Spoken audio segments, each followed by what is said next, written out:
Hello everyone, and welcome once more. Still the ceaseless currents of the present. Let the echoes of our modern world recede.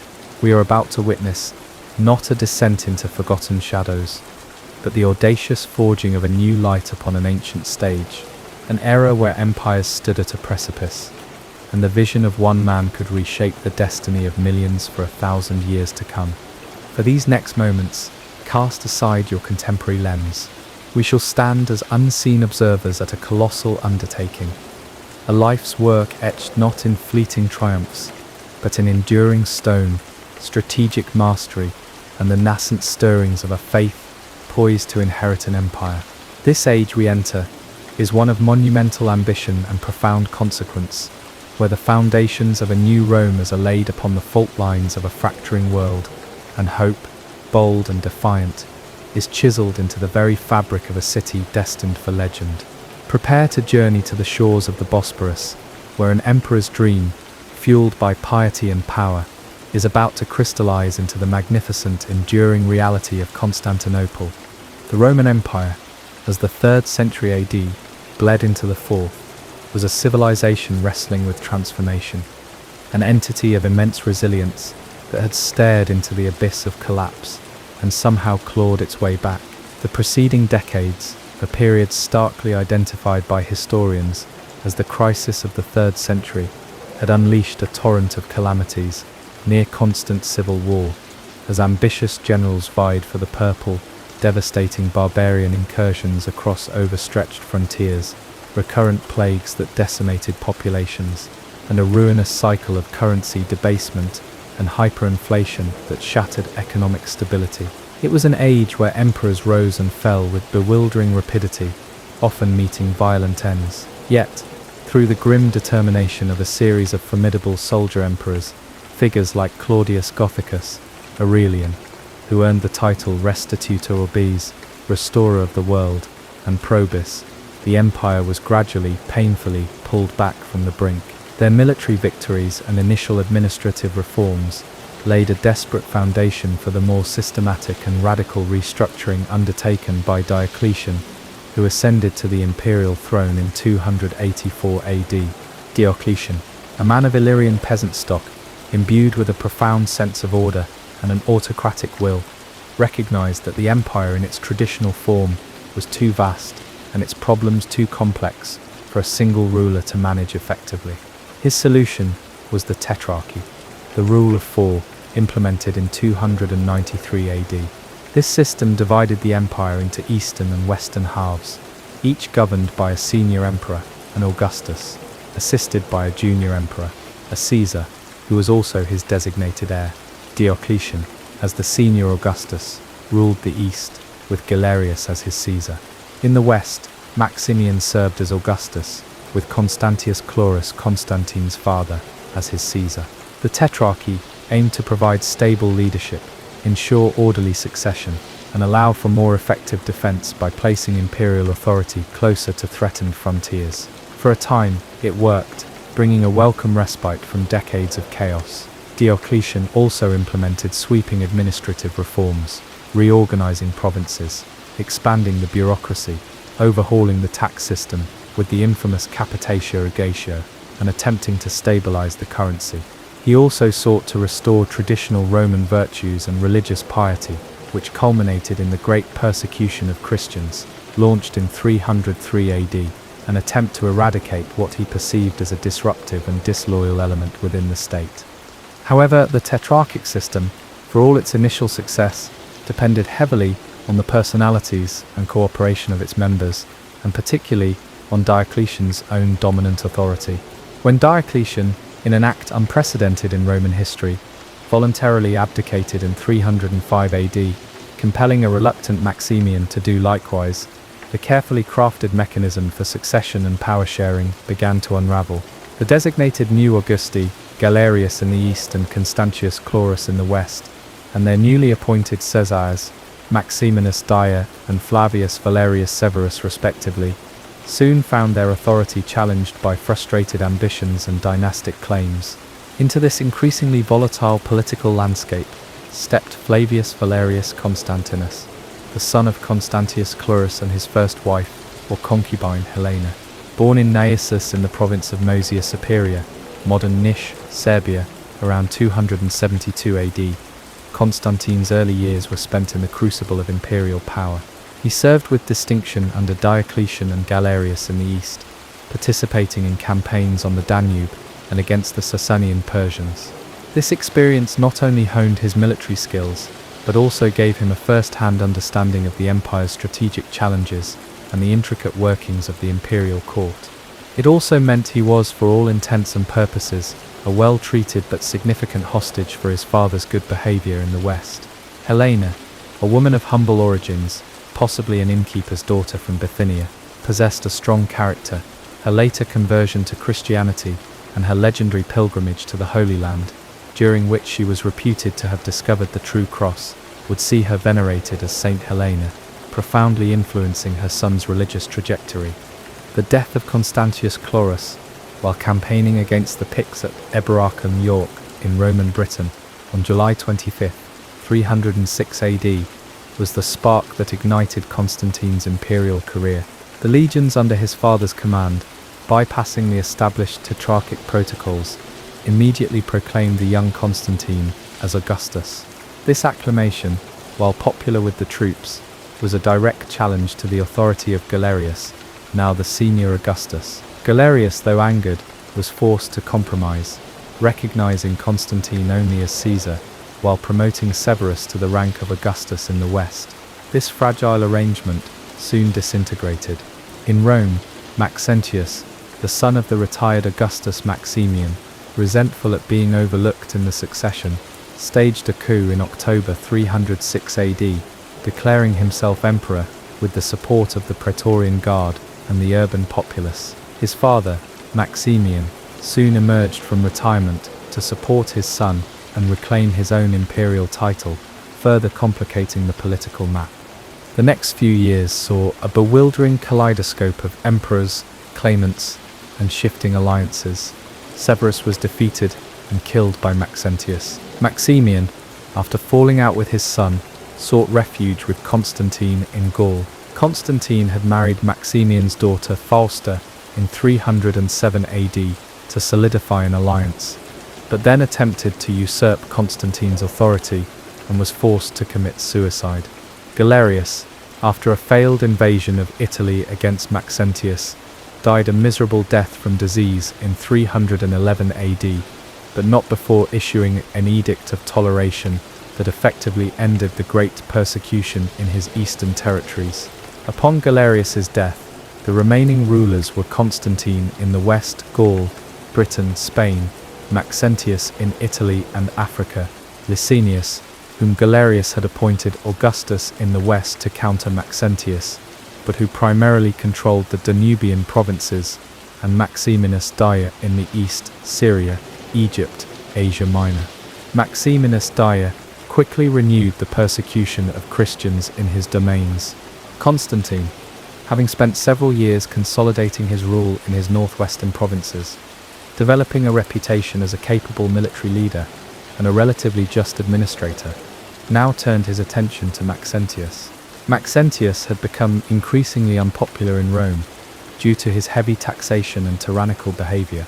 In the spring of 312 AD, Constantine made a characteristically bold and risky decision. He invaded Italy with an army significantly smaller than that of Maxentius. His campaign was swift and brilliant, marked by victories at Turin and Verona, before he marched directly on Rome. It was on the eve of the decisive battle against Maxentius, fought at the Milvian Bridge on the river Tiber on October 28, 312 AD, that the most transformative event of Constantine's life is said to have occurred. According to Lactantius, writing shortly after the event in his De Mortibus Persecutorum, on the deaths of the persecutors, Constantine was divinely instructed in a dream to have the heavenly sign of God delineated on the shields of his soldiers. Eusebius of Caesarea, writing his Vita Constantini, Life of Constantine much later, after Constantine's death, and claiming to have heard the account from the emperor himself, provides a more dramatic version. According to Eusebius, Constantine, while marching with his army, saw a cross of light superimposed on the sun, accompanied by the Greek words, de l'insomniacs conquer. That night, Christ supposedly appeared to him in a dream and commanded him to make a likeness of that sign, the chiro, or monogram, formed by the first two Greek letters of Christos, and use it as a military standard, the labarum. Whatever the precise nature of these experiences, whether genuine mystical revelation, a psychologically potent dream, or a shrewd piece of political and religious maneuvering, Constantine acted decisively. His soldiers, bearing the new Christian symbol, engaged Maxentius's forces. The battle was fierce, but Constantine's troops, perhaps inspired by their leader's conviction and the novel emblem, broke Maxentius's lines. Maxentius, attempting to retreat across the Milvian Bridge, a temporary pontoon bridge had also been constructed, was forced into the Tiber and drowned under the weight of his armor, along with many of his men. Constantine entered Rome the next day in triumph, hailed as a liberator. He notably refrained from offering the traditional sacrifices to Jupiter Optimus Maximus on the Capitoline Hill, a subtle but significant departure from established imperial protocol. The victory at the Milvian Bridge secured Constantine's control over the entire Western Roman Empire. It also cemented his burgeoning association with Christianity. While it is unlikely that he possessed a sophisticated understanding of Christian theology at this point, he clearly believed that the Christian God had granted him victory and was a powerful divine patron. In February 313 AD, Constantine travelled to Milan to meet Licinius, who by then had consolidated his own power in the eastern provinces after defeating Maximinus Dia, who had also perished in 313 AD. The two remaining Augusti jointly issued the Edict of Milan. This landmark decree did not, as is sometimes misunderstood, make Christianity the state religion. Rather, it affirmed a policy of complete religious toleration, granting freedom of conscience and worship to all citizens, specifically including Christians. It ordered the restoration of all church properties that had been confiscated during the persecutions and recognized the church as a legal corporate entity. The Edict of Milan was a revolutionary step, marking the definitive end of official Roman persecution of Christianity and ushering in an era where the church could operate openly, grow, and acquire significant wealth and influence under imperial favor. The concord between Constantine and Licinius, however, proved to be temporary. Despite being brothers-in-law, Licinius had married Constantine's half-sister Constantia. Their relationship was fraught with suspicion and rivalry. Constantine increasingly identified himself and his imperial authority with the Christian God, showering the church with patronage, building magnificent basilicas such as the Lateran Basilica in Rome, granting legal privileges to the clergy, and even beginning to intervene in ecclesiastical disputes, most notably by convening a synod at Arles in 314 AD to deal with the Donatist schism in North Africa. Licinius, while initially adhering to the terms of the Edict of Milan, grew wary of the Christians in his eastern territories, viewing them as a potential fifth column loyal to Constantine. He began to impose new restrictions on Christian worship and assembly, dismissed Christians from government service, and in some areas, a low-level persecution resumed. These diverging religious policies, coupled with the inherent instability of shared imperial rule and mutual ambition, led to renewed hostilities. A first, inconclusive war erupted in 316 meet 317 AD, sometimes dated to 314 AD, with battles at Cybele in Pannonia and Campus Ardensis in Thrace. Constantine gained some territory, but an uneasy truce was patched up. For the next several years, an armed peace prevailed, but both emperors prepared for an inevitable final confrontation. Constantine meticulously strengthened his army and navy, and increasingly portrayed his struggle against Licinius as a crusade on behalf of Christianity against a persecuting tyrant. The final war broke out in 324 AD. Constantine, with a powerful army and a fleet commanded by his eldest son Crispus, invaded Licinius's territories. On July 3, 324 AD, he won a major land victory at the Battle of Adrianople in Thrace. Licinius retreated to Byzantium, but Crispus decisively defeated his fleet at the Battle of the Hellespont, cutting off Byzantium's sea supply lines. Licinius then withdrew his forces across the Bosporus to Chalcedon, in Bithynia. The final engagement occurred at the Battle of Chrysopolis on September 18, 324 AD. Constantine's forces, reportedly marching under the Christian Labarum standard, achieved another crushing victory. Licinius surrendered, and despite initial assurances of clemency, perhaps through the intercession of Constantia, was later executed in 325 AD on charges of treason. After nearly 2 decades of relentless struggle, Constantine the Great, at the age of about 52, was now the sole and undisputed master of the entire Roman Empire. The era of the Tetrarchy was definitively over. With the empire finally unified under his command, Constantine could turn his attention to broader strategic and ideological concerns. One of the most pressing was the question of the imperial capital. For centuries, Rome had been the heart of the empire, the caput mundi, but by the early 4th century, its practical importance as a seat of governance had significantly diminished. Its location in Italy was geographically remote from the chronically troubled frontiers on the Danube and the Euphrates, where the emperor's presence was most frequently required. Diocletian and the other tetrarchs had already established their primary residences and administrative centers in cities closer to these strategic zones, such as Nicomedia, Sirmium, Mediolanum, Milan, and Augusta Treverorum, Trier. Old Rome was also the stronghold of a powerful and often conservative pagan senatorial aristocracy, which viewed Constantine's increasingly pro-Christian stance with disfavor. Moreover, Constantine envisioned a renewed Roman Empire, one that would be increasingly characterized by its Christian identity. He sought a new capital, a Nova Roma, that could serve as the administrative, military, and religious center of this transformed imperium, a city that he could shape in his own image, free from the pagan associations and political baggage of the old capital. The search for a site for this new imperial metropolis involved careful consideration of various strategic, economic, and symbolic factors. Several locations were reportedly contemplated.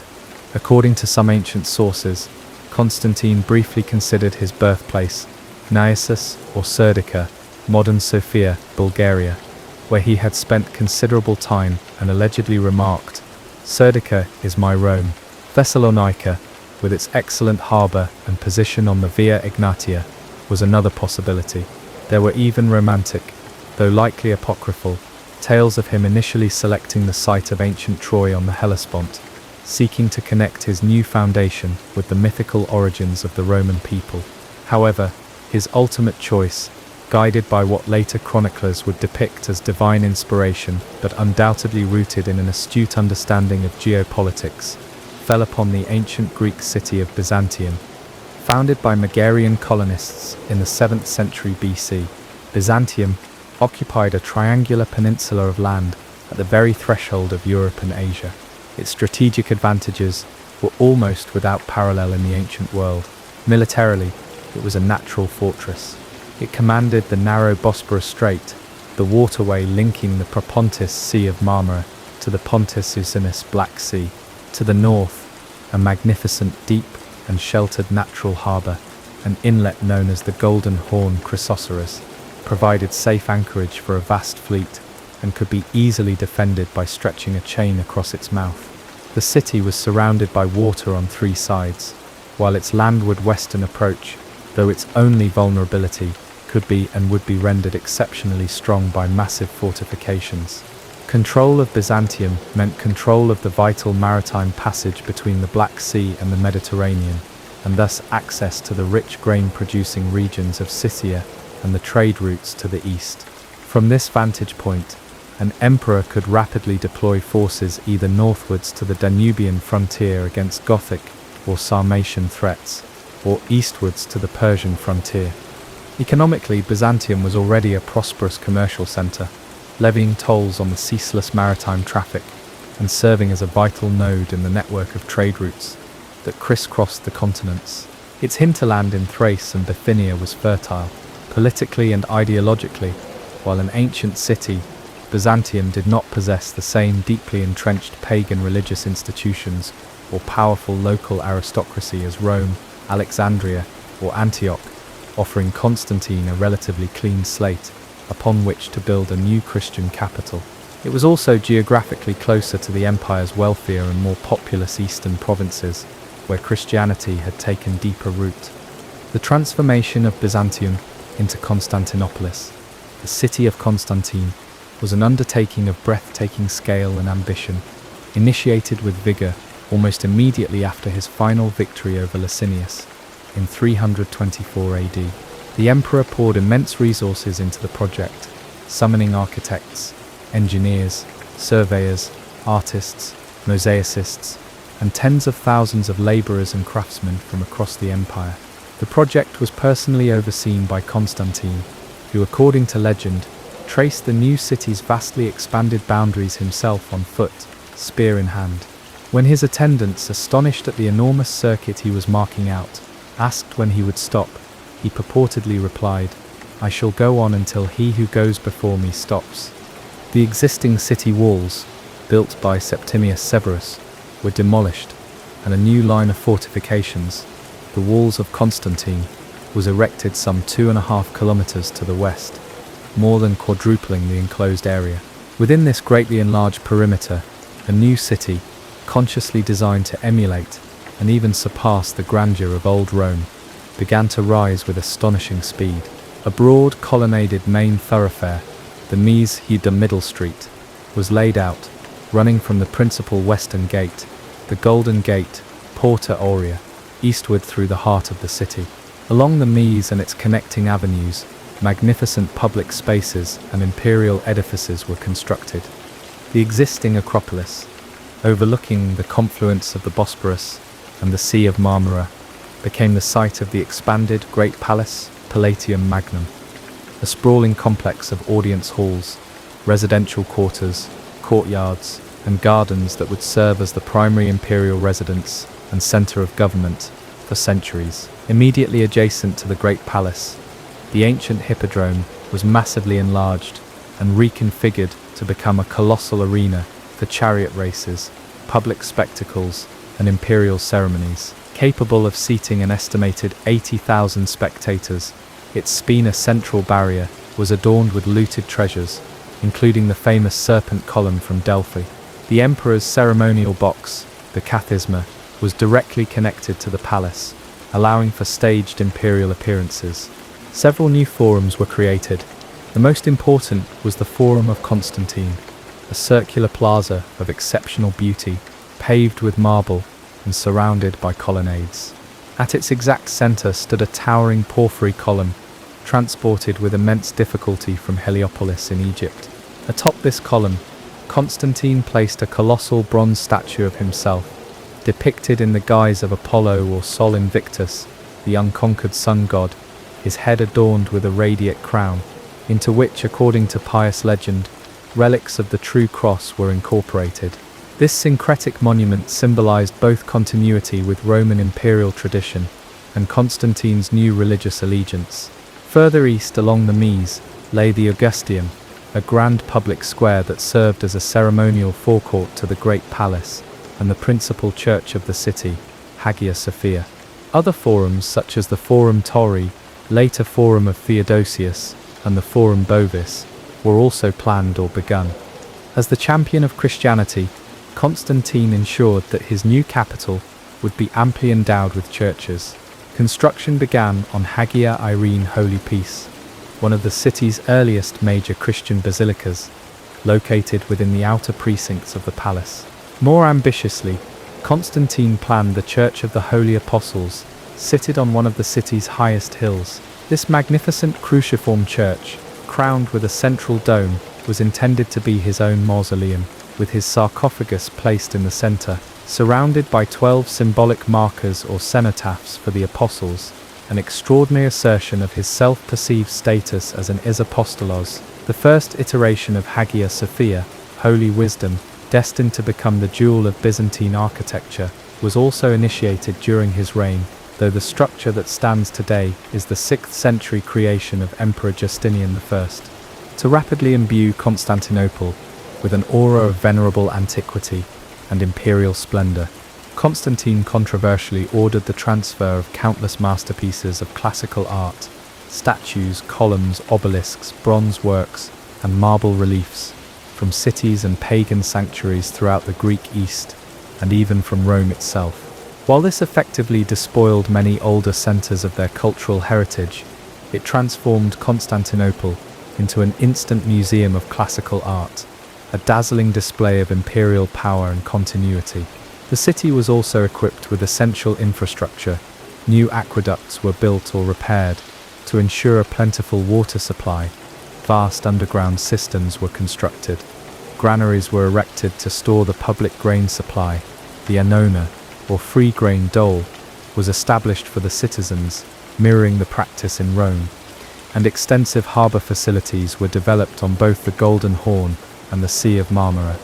To populate his rapidly growing city, Constantine offered a wide range of inducements. Senators, aristocrats, merchants, and skilled artisans were encouraged to relocate from Rome and other parts of the empire, with grants of land, tax exemptions, and hereditary privileges.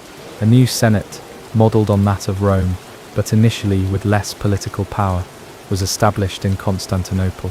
The population swelled as people were drawn by imperial patronage, economic opportunity, and the allure of the new capital. After 6 years of intensive construction, on May 11, 330 AD, Constantinople was formally dedicated and consecrated as the new capital of the Roman Empire. The elaborate ceremonies, which reportedly lasted for 40 days, were a carefully orchestrated blend of traditional Roman imperial pageantry and emerging Christian rituals. There were solemn processions through the city's new avenues and forums, distributions of largesse to the populace, and spectacular games and chariot races in the hippodrome. Christian liturgical services, led by bishops from across the East, were held in the newly completed churches. While specific pagan sacrificial rites appear to have been excluded from the official dedication, the overall atmosphere was one of imperial renewal and divine sanction. The city was officially named Nova Roma Constantinopolitana, New Rome, the city of Constantine, and it quickly acquired popular epithets such as the Queen of Cities. Constantine himself reigned for another 7 years after the dedication of his new capital, governing the reunified empire from Constantinople. He continued to lavish patronage on the Christian Church, building more churches throughout the empire, particularly in the Holy Land, under the influence of his mother, Helena. He actively involved himself in ecclesiastical affairs, seeking to promote unity within the Church, which he saw as essential for the stability of the empire. His most famous intervention had been the convening of the First Council of Nicaea in 325 AD, even before Constantinople's founding, to address the Arian controversy, which questioned the full divinity of Christ. The Nicene Creed, affirming Christ's consubstantiality with the Father, homousos, was promulgated under his authority. However, Arianism and other theological disputes continued to simmer, and Constantine himself, perhaps seeking compromise or influenced by Arian-leaning bishops at his court like Eusebius of Nicomedia, sometimes wavered in his enforcement of Nicene orthodoxy in his later years. He initiated ambitious legal reforms and continued to strengthen the empire's defences. As he approached the end of his life, Constantine made arrangements for the succession, intending to divide the empire among his 3 surviving sons, Constantine II, Constantius II, and Constans, and 2 of his nephews, Dalmatius and Hannibalianus, whom he had elevated to the rank of Caesar and given specific territories to govern. This plan for a new form of collegiate rule, however, was poorly conceived and inherently unstable. In the spring of 337 AD, while preparing for a campaign against Persia, Constantine fell gravely ill near Nicomedia. Realizing his end was near, he finally received Christian baptism, not from an Orthodox bishop, but from Eusebius of Nicomedia, an Arian sympathizer. He died on May 22, 337 AD, and his body was transported to Constantinople for burial in the magnificent Church of the Holy Apostles, the mausoleum he had prepared for himself. Constantine's legacy was monumental. He had reunified the empire, secured its frontiers, fundamentally altered the status of Christianity, and most enduringly, founded a new capital that would become the heart of Roman civilization in the East for over a millennium. However, his death immediately plunged the empire back into uncertainty and bloodshed. The carefully planned succession collapsed within months. A brutal palace coup and military purge, likely orchestrated or condoned by Constantine's sons, eliminated most of their male relatives, including Dalmatius and Hannibalianus. The empire was then formally divided among the three brothers. Constantine II received the westernmost provinces, Britain, Gaul, Spain. Constans took Italy, Africa, and the central Danubian provinces, Illyricum. And Constantinus II, the second and arguably most capable son, inherited the vast eastern territories, including Thrace, Asia Minor, Syria, Egypt, and crucially, the capital city of Constantinople. This tripartite division proved no more stable than the earlier tetrarchies. Sibling rivalry and ambition soon led to conflict. In 340 AD, Constantine II, attempting to assert his seniority and claim territory from Constans, invaded Italy, but was defeated and killed near Aquileia.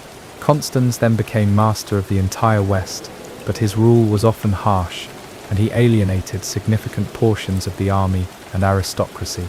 In 350 AD, he was overthrown and murdered by the Germanic general Magnentius, who proclaimed himself Augustus in Gaul. This usurpation forced Constantius II, who had been preoccupied with persistent and draining wars against Sasanian Persia under the formidable King Shapur II, to turn his attention westward. The ensuing civil war against Magnentius was a bloody and protracted affair, lasting for 3 years and involving major battles such as Mursa Major 351 AD in Pannonia, one of the costliest battles in Roman history in terms of Roman lives lost. Constantius II eventually emerged victorious in 353 AD, with Magnentius committing suicide. Like his father, Constantius II was now the sole ruler of the Roman Empire. Constantius II, sole reign 353-361 AD, was a diligent but often austere and suspicious emperor. His reign was characterized by an almost obsessive involvement in ecclesiastical affairs. A committed, though moderate, Arian, or more accurately, a Homoian, favoring a creed that stated Christ was like the Father. He sought to impose theological unity on the Church through a series of councils and creeds that diluted or circumvented the Nicene formulation. He exiled prominent Nicene bishops like Athanasius of Alexandria and Hosius of Corduba, and actively promoted Arian-leaning clergy. Constantinople, as his primary capital, became a major center of these intense theological debates and imperial interventions, which often exacerbated divisions rather than healing them. Militarily, the Persian threat remained his principal concern in the east, leading to years of inconclusive border warfare. It was in this context that he elevated his young cousin Julian, one of the few surviving male relatives of Constantine the Great, to the rank of Caesar in 355 AD, and entrusted him with the defense of Gaul against increasingly severe Germanic incursions. Julian, later known to Christian historians as Julian the Apostate, was a complex and fascinating figure. Born in Constantinople in 331 or 332 AD, he and his older half-brother Gallus had narrowly escaped the purges that followed Constantine's death, largely due to their youth and perceived lack of threat. Julian received an excellent classical education, steeping himself in Greek philosophy and literature.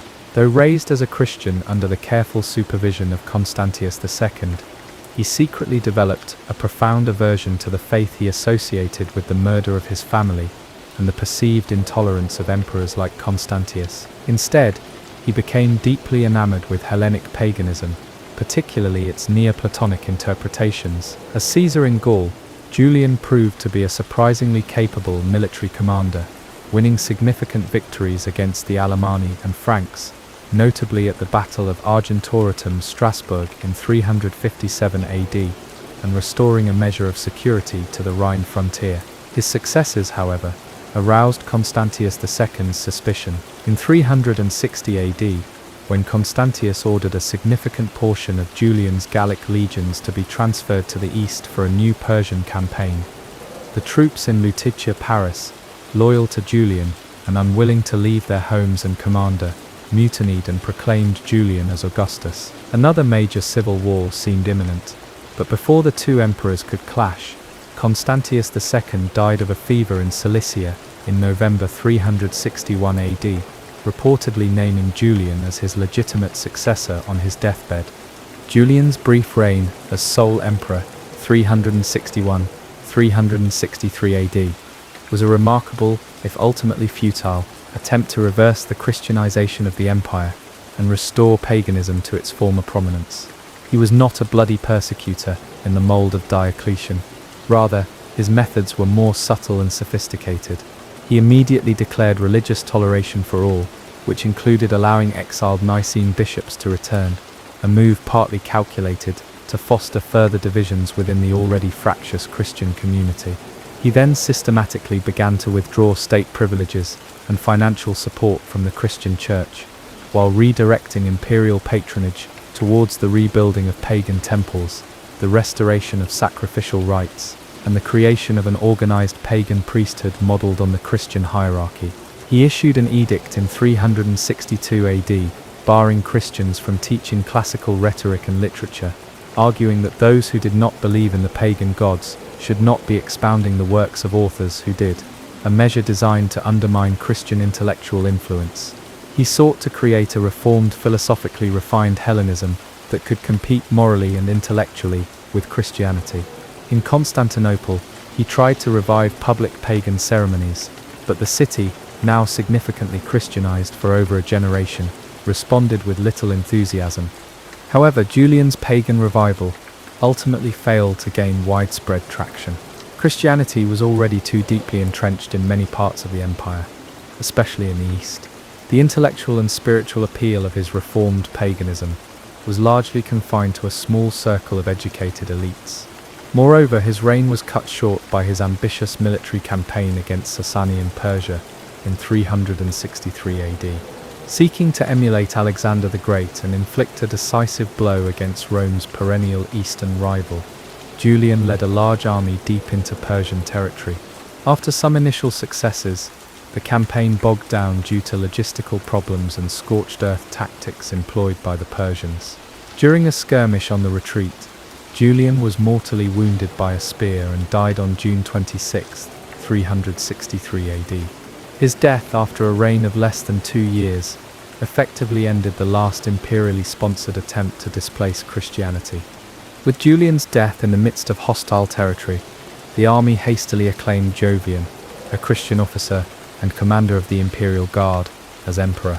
Jovian's immediate task was to extricate the beleaguered Roman army from Persia. He was forced to conclude a humiliating peace treaty with Shapur II, ceding significant territories in Mesopotamia and Armenia and abandoning Roman allies. Jovian immediately rescinded Julian's anti-Christian edicts and restored the church's privileges, including the Labarum Standard. His reign, however, was exceptionally brief. He died in February 364 AD under unclear circumstances, possibly accidental asphyxiation from a charcoal brazier while returning to Constantinople, having ruled for only 8 months. The senior military and civil officials of the empire then gathered at Nicaea in Bithynia to choose a successor. Their choice fell upon Flavius Valentiniani, another Christian officer of Pannonian origin, known for his military prowess and strong character. Valentinian, upon arriving in Constantinople, recognized the immense administrative burden of ruling the entire empire alone. On March 28, 364 AD, he appointed his younger brother, Flavius Valens, as co-Augustus, entrusting him with the governance of the eastern provinces, while Valentinian himself took charge of the west. This division, though primarily administrative and following recent precedents, further solidified the separate developmental paths of the two halves of the empire. Constantinople remained the capital of the east under Valens. Valentinian had reigned 375 AD, proved to be a capable and energetic ruler in the west, focused on defending the Rhine and Danubian frontiers.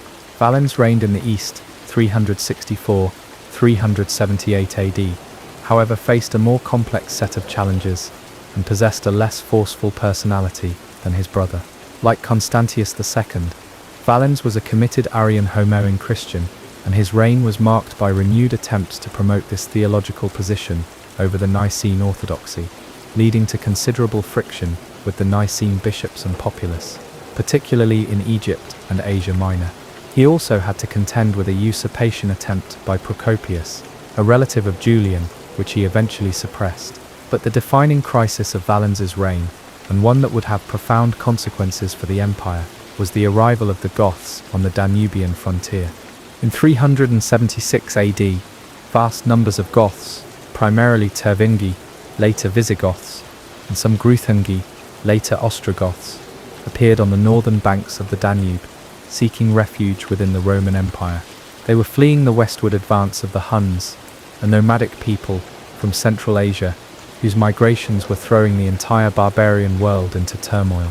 Valens, seeing an opportunity to recruit much-needed manpower for his armies, especially for his ongoing campaigns against Persia, and perhaps underestimating the scale of the migration, agreed to allow the Tervingi under their leader Fritigern to cross the river and settle in Thrace as foederati, allies bound by treaty, on the condition that they surrender their arms and provide recruits for the Roman army.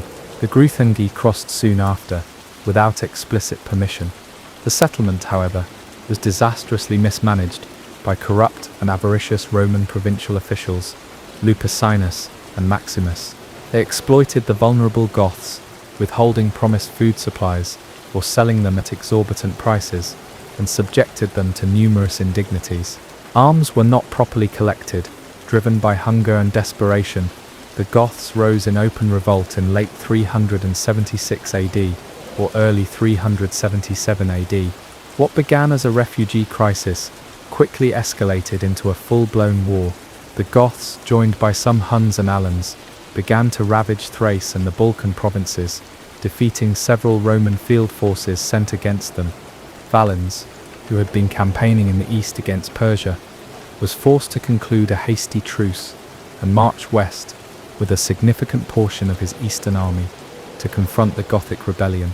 Gratian, Valentinian, his son and successor in the west, was also supposed to bring reinforcements, but he was delayed by an Alemannic invasion across the Rhine. Impatient and perhaps overconfident in the strength of his own forces, Valens decided to engage the main Gothic army near Adrianople, modern Aden, Turkey, on August 9, 378 AD. The Battle of Adrianople was an unmitigated disaster for the Romans, hampered by poor reconnaissance, a disjointed attack, and the unexpected arrival of Greuthungi heavy cavalry. The Roman infantry lines were shattered. 2/3 of the Eastern Field Army, including many of its most experienced officers and Emperor Valens himself, were annihilated. Valens's body was never found. The Battle of Adrianople sent shockwaves throughout the Roman world. It was the worst Roman military defeat since Cannae centuries earlier. It exposed the vulnerability of traditional Roman legionary tactics to barbarian heavy cavalry and demonstrated that the Goths were a formidable military power that could not be easily expelled or subdued.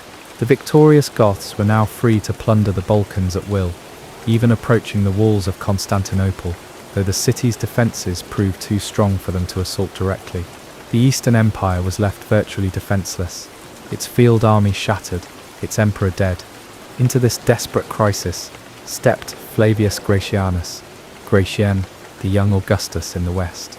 Recognizing that he could not manage the immense challenges in both halves of the empire simultaneously, particularly the Gothic threat, Gratian made a crucial decision. On January 19, 379 AD, at Sirmium, he appointed Flavius Theodosius, a distinguished Spanish general of proven ability, whose father Theodosius the Elder had been a prominent military commander under Valentinian I as Augustus and co-ruler, entrusting him with the governance of the eastern provinces and the primary task of dealing with the Gothic War. Theodosius I reigned 379-395 AD, who would later earn the epithet the Great, was a man of considerable military and political skill, and critically, a devout Nicene Christian. His immediate challenge was the Gothic War. Realizing that the Goths could not be decisively defeated militarily with the depleted Roman forces at his disposal, Theodosius pursued a strategy of containment, attrition, and diplomacy. He rebuilt the Eastern army, relying heavily on barbarian recruits, including Goths themselves. After several years of campaigning and negotiation, he concluded a treaty with the Goths in 382 AD. This treaty allowed the Goths to settle permanently within the empire, primarily in Thrace and Moesia, as foederati. They were granted a large degree of autonomy under their own leaders, but were obligated to provide soldiers for the Roman army, fighting under their own commanders as allied contingents. This settlement was controversial, as it created a large, semi-independent barbarian enclave within Roman territory, a state within a state. However, it brought a much-needed, if uneasy, peace to the Balkans, and provided the empire with a substantial source of military manpower, albeit one of often questionable loyalty. Alongside his military and political concerns, Theodosius devoted considerable energy to religious matters, seeking to establish Nicene orthodoxy as the undisputed religious foundation of the empire. One of his earliest and most significant acts was the Edict of Thessalonica, Jumpcuts Populus, issued jointly with Gratian and Valentinian II, Gratian's younger half-brother and co-Augustus in Italy, in February 380 AD. This edict formally mandated that all subjects of the Roman Empire should adhere to the Nicene Christian faith, as taught by the bishops of Rome and Alexandria. It declared Trinitarian Christianity to be the sole legitimate state religion and condemned other Christian doctrines such as Arianism as foolish and mad heresies, subject to both divine judgment and imperial punishment. To further solidify Nicene orthodoxy and address ongoing theological disputes, Theodosius convened the First Council of Constantinople in 381 AD, recognized by the Chalcedonian churches as the Second Ecumenical Council. This council reaffirmed and expanded the Nicene Creed, producing the Nicene Constantinopolitan Creed that is still recited in many Christian churches today.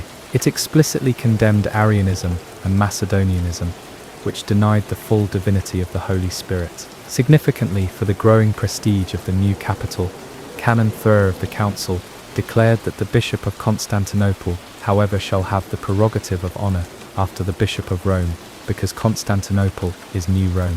This elevation of the See of Constantinople to second rank in the ecclesiastical hierarchy, though contested by Rome and Alexandria, laid the foundation for its future status as one of the great patriarchates of Christendom, and reflected the city's increasing political importance. Theodosius also took increasingly stringent measures against paganism, which, despite decades of Christian imperial favour, still retained a significant following, particularly among the intellectual elite and rural populations. A series of laws issued throughout his reign progressively restricted and eventually outlawed pagan practices. Public sacrifices were forbidden, temples were closed, or allowed to be converted into churches, or simply fall into ruin.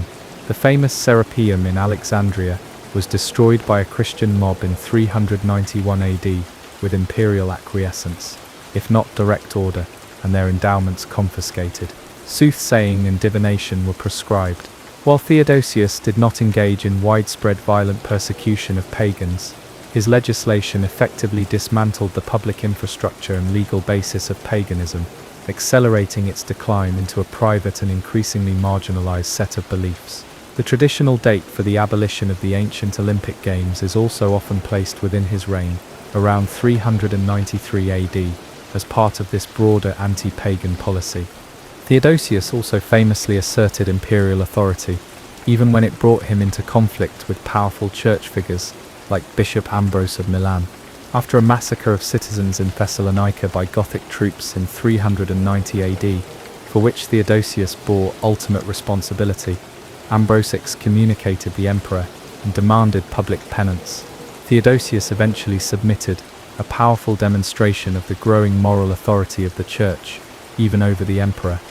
Events in the Western Empire during this period were equally turbulent.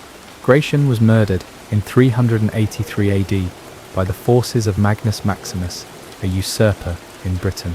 Theodosius initially recognized Maximus, but later defeated and executed him in 388 AD, restoring Valentinian II as Western emperor. However, Valentinian II himself died under suspicious circumstances in 392 AD, possibly murdered or forced to commit suicide by his Frankish general Arbogast.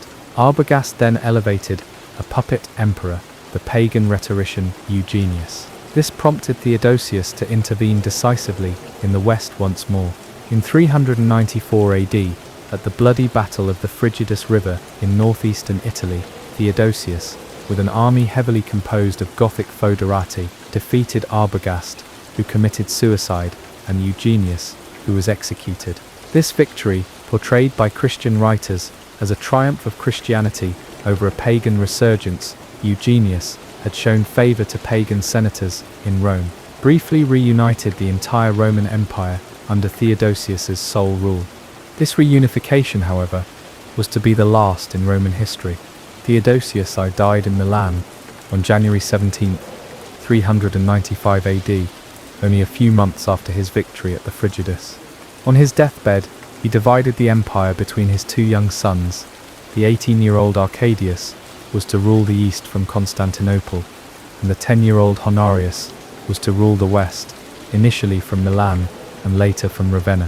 While such divisions had occurred before and were not necessarily intended by Theodosius to be a permanent dissolution of imperial unity, the division of 395 AD proved to be definitive. The two halves of the Roman Empire, already diverging culturally and economically, would henceforth follow largely separate political and historical trajectories, with distinct administrations, armies, and increasingly, imperial concerns.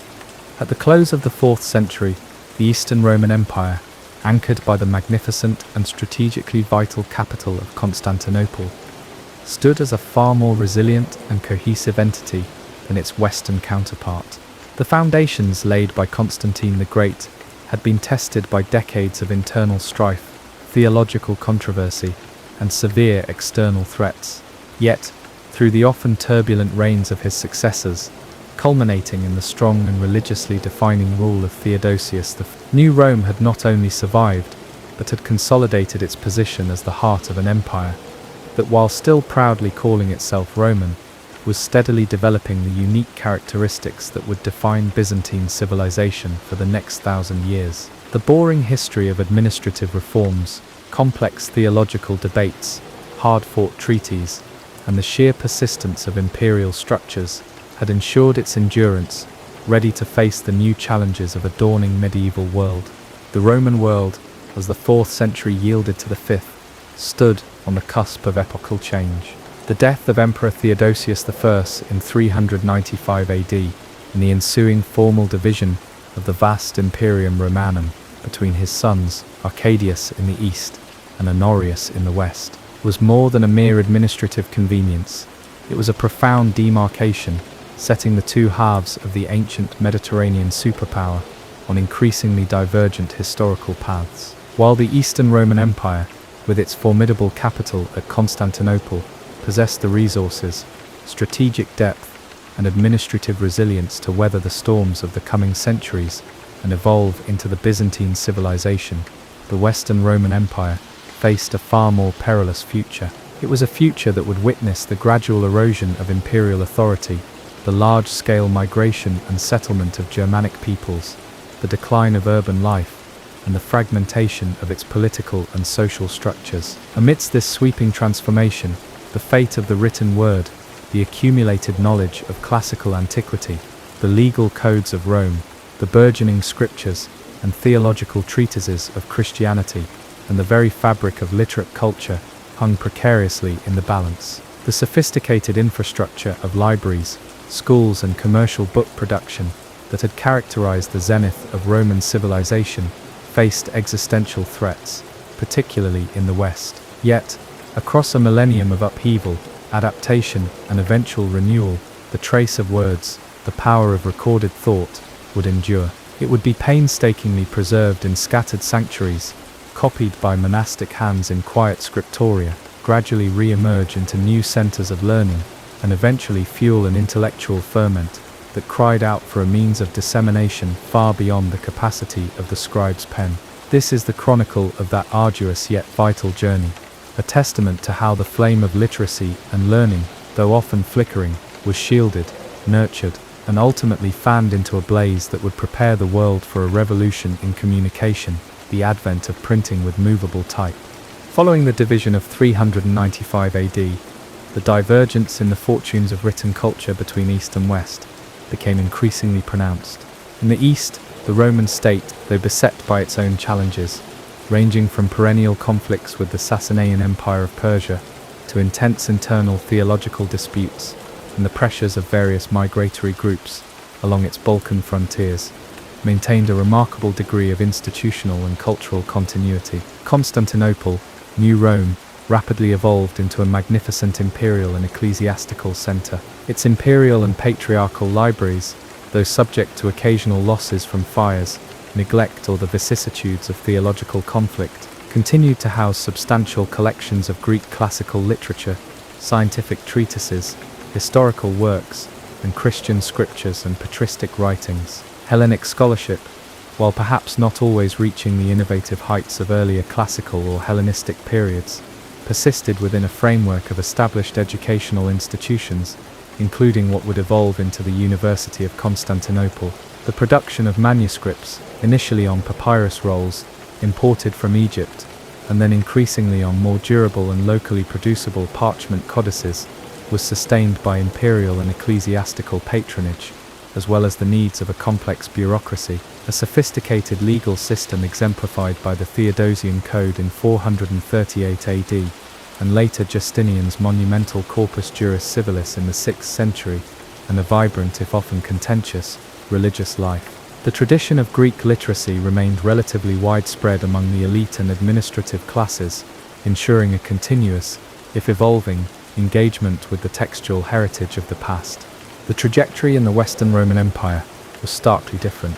The 5th century witnessed a period of profound and often violent transformation that fundamentally altered the landscape of power and culture. The Rhine and Danube frontiers, long under pressure, effectively gave way. Visigoths, Vandals, Suebi, Burgundians, Franks, Alemanni, Angles, Saxons and Jutes, among other Germanic groups, migrated into imperial territories, sometimes as federate allies, federati, bound by treaty to provide military service, but increasingly as autonomous powers, establishing new kingdoms on former Roman soil. Imperial authority in the West progressively weakened, becoming a pawn in the hands of powerful barbarian generals. Cities were sacked.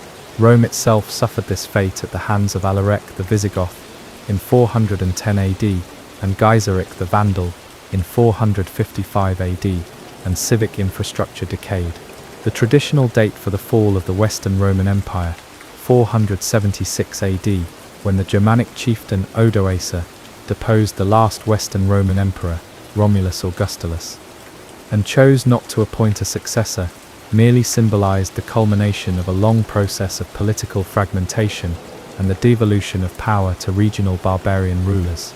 These cataclysmic changes had devastating consequences for the established mechanisms of intellectual life in the West. The grand urban centers, which had supported schools of rhetoric, philosophy, and law, and had housed significant public and private libraries, experienced severe decline or outright abandonment in many regions. The sophisticated commercial book trade, which had once catered to a relatively broad literate public in cities like Rome, Carthage, Mediolanum, Milan, and Augusta Treverorum, Trier, largely disintegrated. With the collapse of centralized Roman administration and the disruption of long-distance trade routes, literacy itself became increasingly uncommon outside the ranks of the Christian clergy, and a dwindling number of lay aristocrats who sought to preserve the vestiges of classical Roman culture on their isolated estates. This resulted in what some scholars have termed a book famine in many parts of the former Western Empire.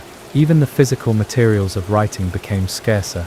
Papyrus, traditionally imported from Egypt, became increasingly difficult and expensive to obtain as Vandal control of North Africa from the 430s, and later the Arab conquests of the 7th century disrupted Mediterranean trade. This necessitated an almost complete reliance on parchment made from animal skins, a far more durable but also significantly more costly writing support. Yet, even amidst this widespread disruption and apparent decline, the written word did not entirely vanish in the West.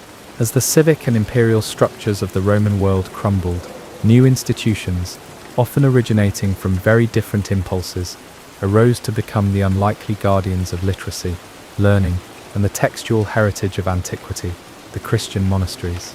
Monasticism, in both its solitary eremitic and communal cenobitic forms, had been a growing movement within Christianity since the 3rd and 4th centuries, initially in the deserts of Egypt and Syria. It spread to the west, where figures like Saint Martin of Tours, Saint Jerome, and John Cassian promoted its ideals. However, it was the rule of Saint Benedict of Nursia, formulated in the early 6th century for his monastery at Monte Cassino in Italy, that provided the most influential and enduring framework for Western monastic life. Benedict's rule, characterized by its moderation, practicality, and emphasis on stability, ordained a balanced daily rhythm of communal prayer, opus dei or work of God, manual labor, labora, and sacred reading, lectio divina. This requirement for regular, contemplative reading was of profound consequence for the history of the book in the West. It presupposed the availability of texts within the monastery, and by extension necessitated the means to acquire or produce them. Thus the monastic scriptorium, plural, scriptoria, a dedicated room or area within the monastery, set aside for the copying of manuscripts, emerged as the primary, and often the sole, centre of book production in Western Europe for several centuries. The labour in the scriptorium was arduous, demanding intense concentration, a steady hand, good eyesight, and immense patience. Monks, and in some orders, nuns, would sit for hours at sloping desks, meticulously transcribing text from an exemplar, the master copy, often borrowed from another monastery, onto carefully prepared sheets of parchment or vellum, a finer quality of animal skin, typically from calves. The tools were simple but required skill to use: quill pens fashioned from the flight feathers of geese or swans, sharpened and resharpened with a penknife. Inks commonly made from carbon black soot mixed with a binder like gum arabic, or increasingly, iron gall, a compound of iron salts and tannic acids, extracted from oak galls, which produced a more permanent black or brownish black script. Pumice for smoothing the parchment, lead plummets or awls for ruling faint guidelines, and scrapers for correcting errors. The production of a single codex, the book form consisting of folded and stitched quires of parchment leaves, which had almost entirely replaced the papyrus scroll by this period, could take months, even years, depending on its length, the care taken by the scribe, and the extent of any decoration or illumination. Given that a substantial Bible might require the skins of several hundred animals, each book was an immensely valuable object, a significant investment of labor and resources. The range of texts copied in these early medieval scriptoria was, not surprisingly, predominantly religious. The highest priority was given to the Bible, particularly the Latin Vulgate translation, meticulously prepared by St. Jerome in the late 4th and early 5th centuries, which became the standard version for the Western Church. Liturgical books essential for the performance of the Mass and the Divine Office, missals, sacramentaries, lectionaries, psalters, antiphonaries, and hymnals were also in constant demand. Following these were the writings of the revered Church Fathers, the voluminous works of St. Augustine of Hippo, whose City of God and Confessions were particularly influential, St. Jerome commentaries, letters, St. Ambrose of Milan, and Pope St. Gregory the Great, whose pastoral care became a manual for bishops. Monastic rules, saints' lives, vitae, and penitentials also formed a core part of monastic libraries. However, alongside this essential corpus of Christian literature, many monastic scriptoria also played a crucial role in preserving a selection of classical Latin authors. This was not always driven by a pure love of pagan antiquity for its own sake, but often by more pragmatic considerations. Classical texts were deemed useful for grammatical instruction as models of Latin prose and verse, or because they contained historical information or moral precepts that could be interpreted in a manner compatible with Christian values. Virgil, especially the Aeneid, Cicero, philosophical works and orations, Ovid, though his erotic poetry often caused unease, and was frequently subjected to allegorical reinterpretation, Horace, Terence for his colloquial Latin, Sallust, Livy, Lucan, and Seneca were among the classical authors whose works survived, at least in part, through monastic copying. The encyclopedic works of Pliny the Elder and the grammatical treatises of Donatus and Priscian were also valued for their practical utility. Two figures from the 6th century stand out for their conscious efforts to bridge the classical and Christian worlds of learning within a monastic context. Anicius Manlius Severinus Boethius, c. 480, c. 524 AD, a Roman senator and philosopher who served the Ostrogothic king Theodoric the Great, undertook an ambitious project to translate all the works of Plato and Aristotle into Latin, though he only completed Aristotle's logical treatises, the Organon. His original philosophical work, De Consolatione Philosophiae, The Consolation of Philosophy, written while imprisoned and awaiting execution, became one of the most widely read and influential books throughout the Middle Ages, blending Stoic and Neoplatonic thought with a broadly Christian sensibility. Flavius Magnus Aurelius Cassiodorus Senator, c. 485, c. 585 AD, another Roman aristocrat who served the Ostrogothic court, retired in his later years to found the Vivarium monastery on his estate in southern Italy. Cassiodorus envisioned Vivarium not just as a place of prayer, but as a center for the systematic study and preservation of both divine and secular learning. He compiled an Institutiones Divinarum et Saecularium Literarum, Institutes of Divine and Secular Letters, as a detailed curriculum and library guide for his monks, emphasizing the importance of accurate copying, textual criticism, and the liberal arts as essential tools for understanding scripture. He actively collected manuscripts and oversaw a scriptorium dedicated to their reproduction, explicitly linking the scribe's labor to a spiritual purpose. A particularly vibrant and distinctive tradition of monastic scholarship and manuscript production also flourished in Ireland. Never incorporated into the Roman Empire, Ireland was Christianized primarily in the 5th century, with St. Patrick being the most famous, though not the sole, missionary. Irish monasticism developed unique characteristics, with large, often rurally located monastic settlements serving as centers of ecclesiastical organization, learning, and intense ascetic practice. Irish monks became renowned for their knowledge of Latin and to some extent Greek, which was rarer in the West at this time, and for their sophisticated exegesis and computational skills, particularly in calculating the date of Easter.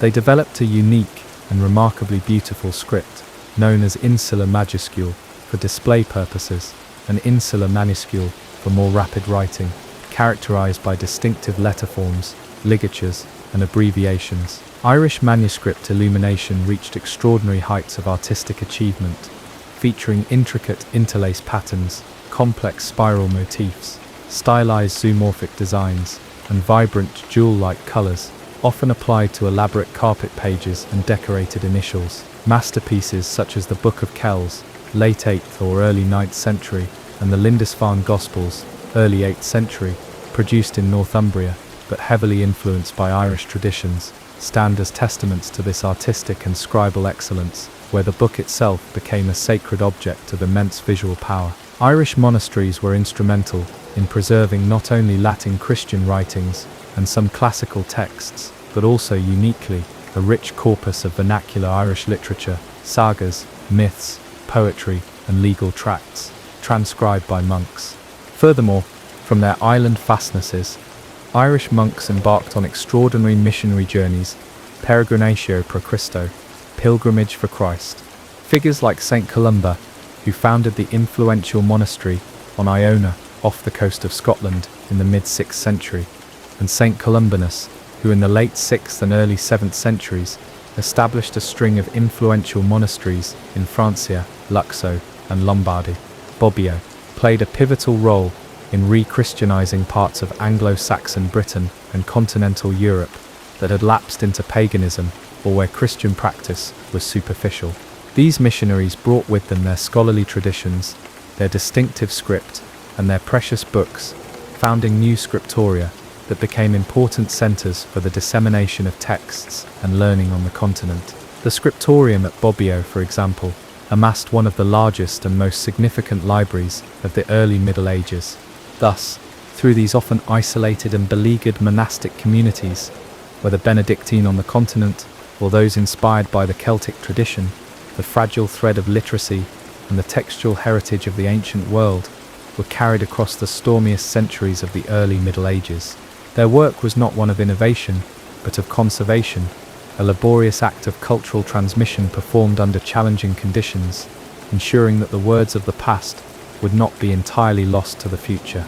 The physical books they produced were few in number by modern standards, immensely costly, and accessible to only a tiny fraction of the population, but their very existence was a testament to the enduring power of the written word.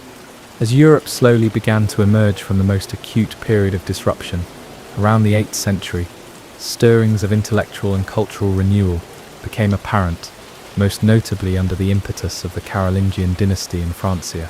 Charlemagne, Charles the Great, who ruled as King of the Franks from 768 and was crowned emperor in Rome on Christmas Day 800 AD, harbored an ambitious vision of restoring a unified Christian Roman Empire in the West.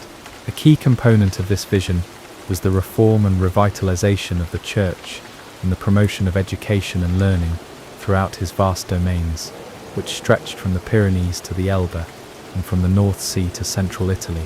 Charlemagne himself, though likely only semi-literate in terms of reading and perhaps never fully mastering the art of writing, possessed a profound respect for learning and understood its importance for effective governance and a well-ordered Christian society. To spearhead this intellectual renewal, Charlemagne gathered a circle of distinguished scholars at his court in Aachen, drawn from across Europe. The most influential of these was Alcuin of York, c.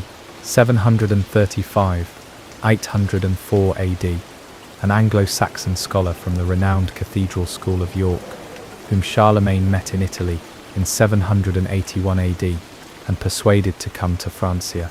Alcuin became the emperor's chief cultural and ecclesiastical advisor, heading the palace school at Aachen and playing a pivotal role in shaping Carolingian educational and liturgical reforms.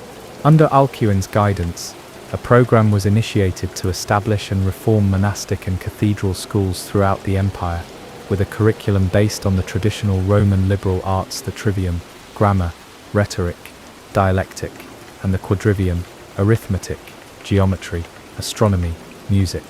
A primary objective was to improve the literacy and competence of the clergy, who were often poorly educated.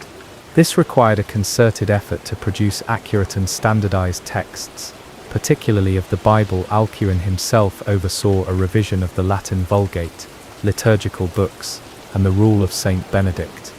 One of the most significant and lasting achievements of the Carolingian Renaissance was the development and widespread adoption of a new reformed script known as Carolingian minuscule. Prior to this, as noted, a variety of regional national hands had evolved, many of which were difficult to read and write, hindering clear communication and the accurate transmission of texts. Carolingian minuscule, which likely developed in monastic scriptoria such as Corbie and Tours, where Alcuin became abbot in his later years, was characterized by its clarity, legibility, and relative simplicity, with well-formed, separated minuscule, lowercase letters, and clear majuscule, uppercase letters for headings and initials. It was also more economical in its use of parchment space compared to older, more formal scripts like uncial.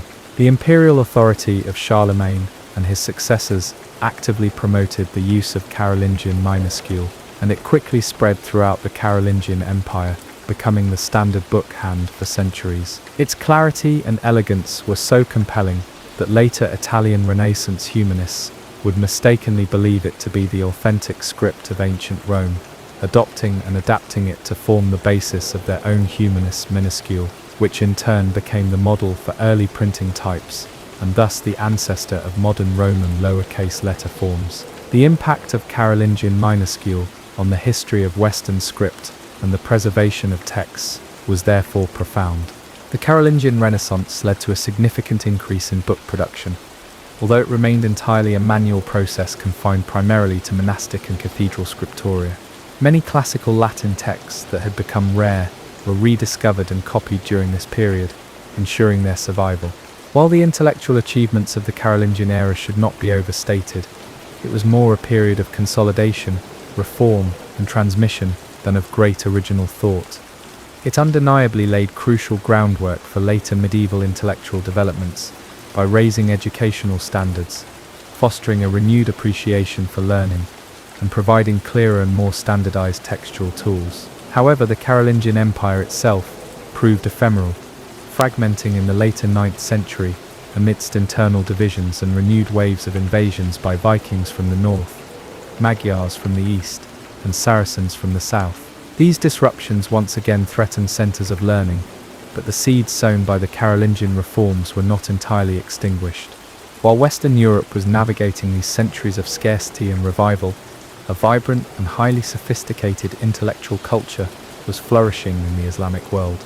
The rapid expansion of Islam from the 7th century onwards brought Arab conquerors into contact with the rich intellectual heritages of the lands they subdued, including the Hellenistic traditions of Syria and Egypt, the Persian Sasanian culture, and even influences from India. Rather than simply destroying these older cultures, Islamic civilization, particularly during its golden age, from roughly the 8th to the 13th centuries, actively assimilated, synthesized, and built upon them. A key element in this process was a massive translation movement, centered initially in Baghdad, the new capital of the Abbasid Caliphate. Founded in 762 AD, caliphs like Al-Mansur, Harun al-Rashid, and particularly al-Mamun, who founded the famous Beit al-Hikmah, or House of Wisdom, in the early 9th century, actively sponsored the translation of scientific, philosophical, and medical works from Greek, Syriac, Pahlavi, Middle Persian, and Sanskrit into Arabic. Scholars of diverse religious and ethnic backgrounds, Christians, Jews, Sabians, and Muslims, collaborated in this immense undertaking. Virtually the entire corpus of Greek medical writings, Hippocrates, Galen, mathematics, Euclid, Archimedes, Apollonius, astronomy, Ptolemy, and philosophy, Plato, Aristotle, Neoplatonists, became available in Arabic, often in multiple, refined translations. Islamic scholars did not merely preserve these texts, they commented upon them, critiqued them, and made significant original contributions.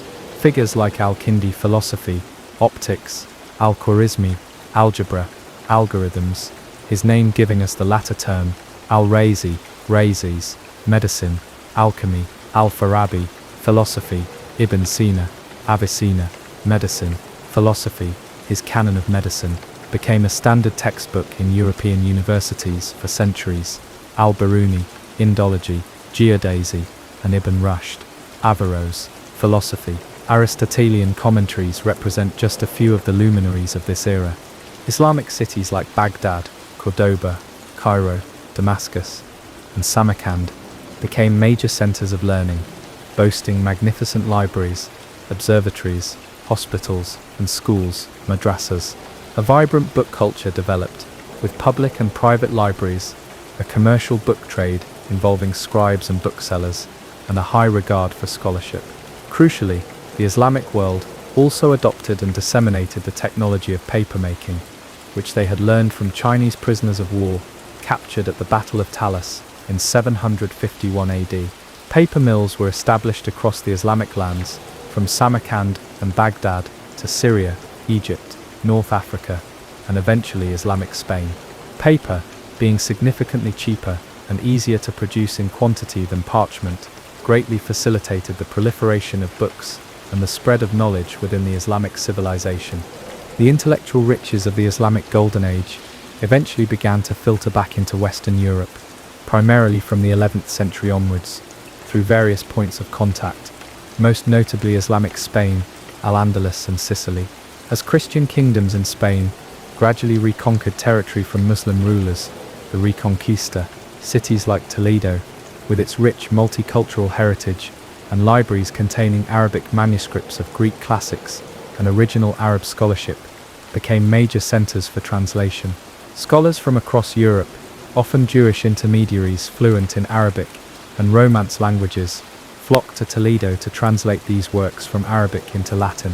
Gerard of Cremona, for example, working in Toledo in the 12th century, is credited with translating over 70 major works, including Ptolemy's Almagest and Avicenna's Canon of Medicine. Similarly, in Sicily, under Norman rule, a vibrant culture of translation from Arabic and Greek into Latin flourished. This influx of new knowledge, particularly the more complete and sophisticated works of Aristotle, especially his metaphysical and natural philosophy treatises, often accompanied by the insightful commentaries of Averroes, along with advanced mathematics, astronomy and medicine, had a transformative impact on the intellectual life of Western Europe. It fueled the curriculum of the nascent universities, stimulated new methods of inquiry, and challenged existing theological and philosophical frameworks, leading directly to the rise of scholasticism in the 12th and 13th centuries. The so-called Dark Ages in Europe were thus not uniformly dark, nor was Europe entirely isolated. The transmission of knowledge through the Islamic world provided a vital bridge connecting classical antiquity to the medieval West and laid essential groundwork for the European Renaissance. The 12th and 13th centuries in Western Europe witnessed a period of significant social, economic, and intellectual dynamism, often referred to as the 12th century Renaissance and the High Middle Ages. Population grew, trade expanded, towns and cities re-emerged as centers of commerce and craft, and a new spirit of inquiry and intellectual ambition began to permeate society. One of the most significant developments of this era was the emergence of universities as organized centers of higher learning. Evolving from earlier cathedral schools and informal associations of masters and students, institutions like the University of Bologna, renowned for law, formally recognized in the late 11th/early 12th century, the University of Paris, theology and arts, flourishing by the late 12th century, and the University of Oxford, developing in the late 12th century, became magnets for students and scholars from across Christendom. Cambridge, Salamanca, Montpellier, Padua, and Naples soon followed. These universities developed a structured curriculum, typically based on the 7 liberal arts: grammar, rhetoric, dialectic forming the trivium, arithmetic, geometry, astronomy, music forming the quadrivium in the arts faculty, which served as a prerequisite for study in the higher faculties of theology, law, both canon and civil Roman, and medicine. The dominant intellectual method was scholasticism, which emphasized the use of Aristotelian logic and dialectical reasoning to analyze texts, resolve apparent contradictions, and construct systematic syntheses of knowledge, particularly in theology, as exemplified by figures like Peter Abelard, Albertus Magnus, and Thomas Aquinas, whose Summa Theologia became a cornerstone of Catholic theology. Teaching typically involved lectures lectio, where a master would read and expound upon a set text, often Aristotle, the Bible, or legal codes, and disputations, disputatio, formal academic debates on specific questions. This explosion of higher learning created an unprecedented demand for books. Students and masters required access to textbooks, not just the Bible and Church Fathers, but also Aristotle's works, logical treatises, legal commentaries like Gratian's Decretum for canon law or glosses on Justinian's Corpus Juris Civilis, medical texts, Avicenna, Galen, and semi-comprehensive summaries of theology and philosophy. The traditional monastic scriptoria, designed for internal needs and a slower pace of production, were ill-equipped to meet this burgeoning academic market. Consequently, a new, more commercialized system of book production began to develop in university towns. Lay stationers' stationari and booksellers' librari emerged, organizing networks of scribes, often impoverished students, or poorly paid clerics to copy texts for sale or rental.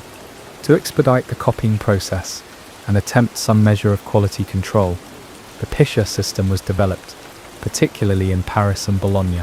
Under this system, an officially approved master copy exemplar of a required textbook was divided into sections or quires called Pishae, pieces.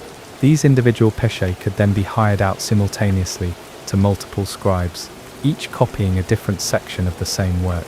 Once all sections were copied, they could be assembled into a complete book.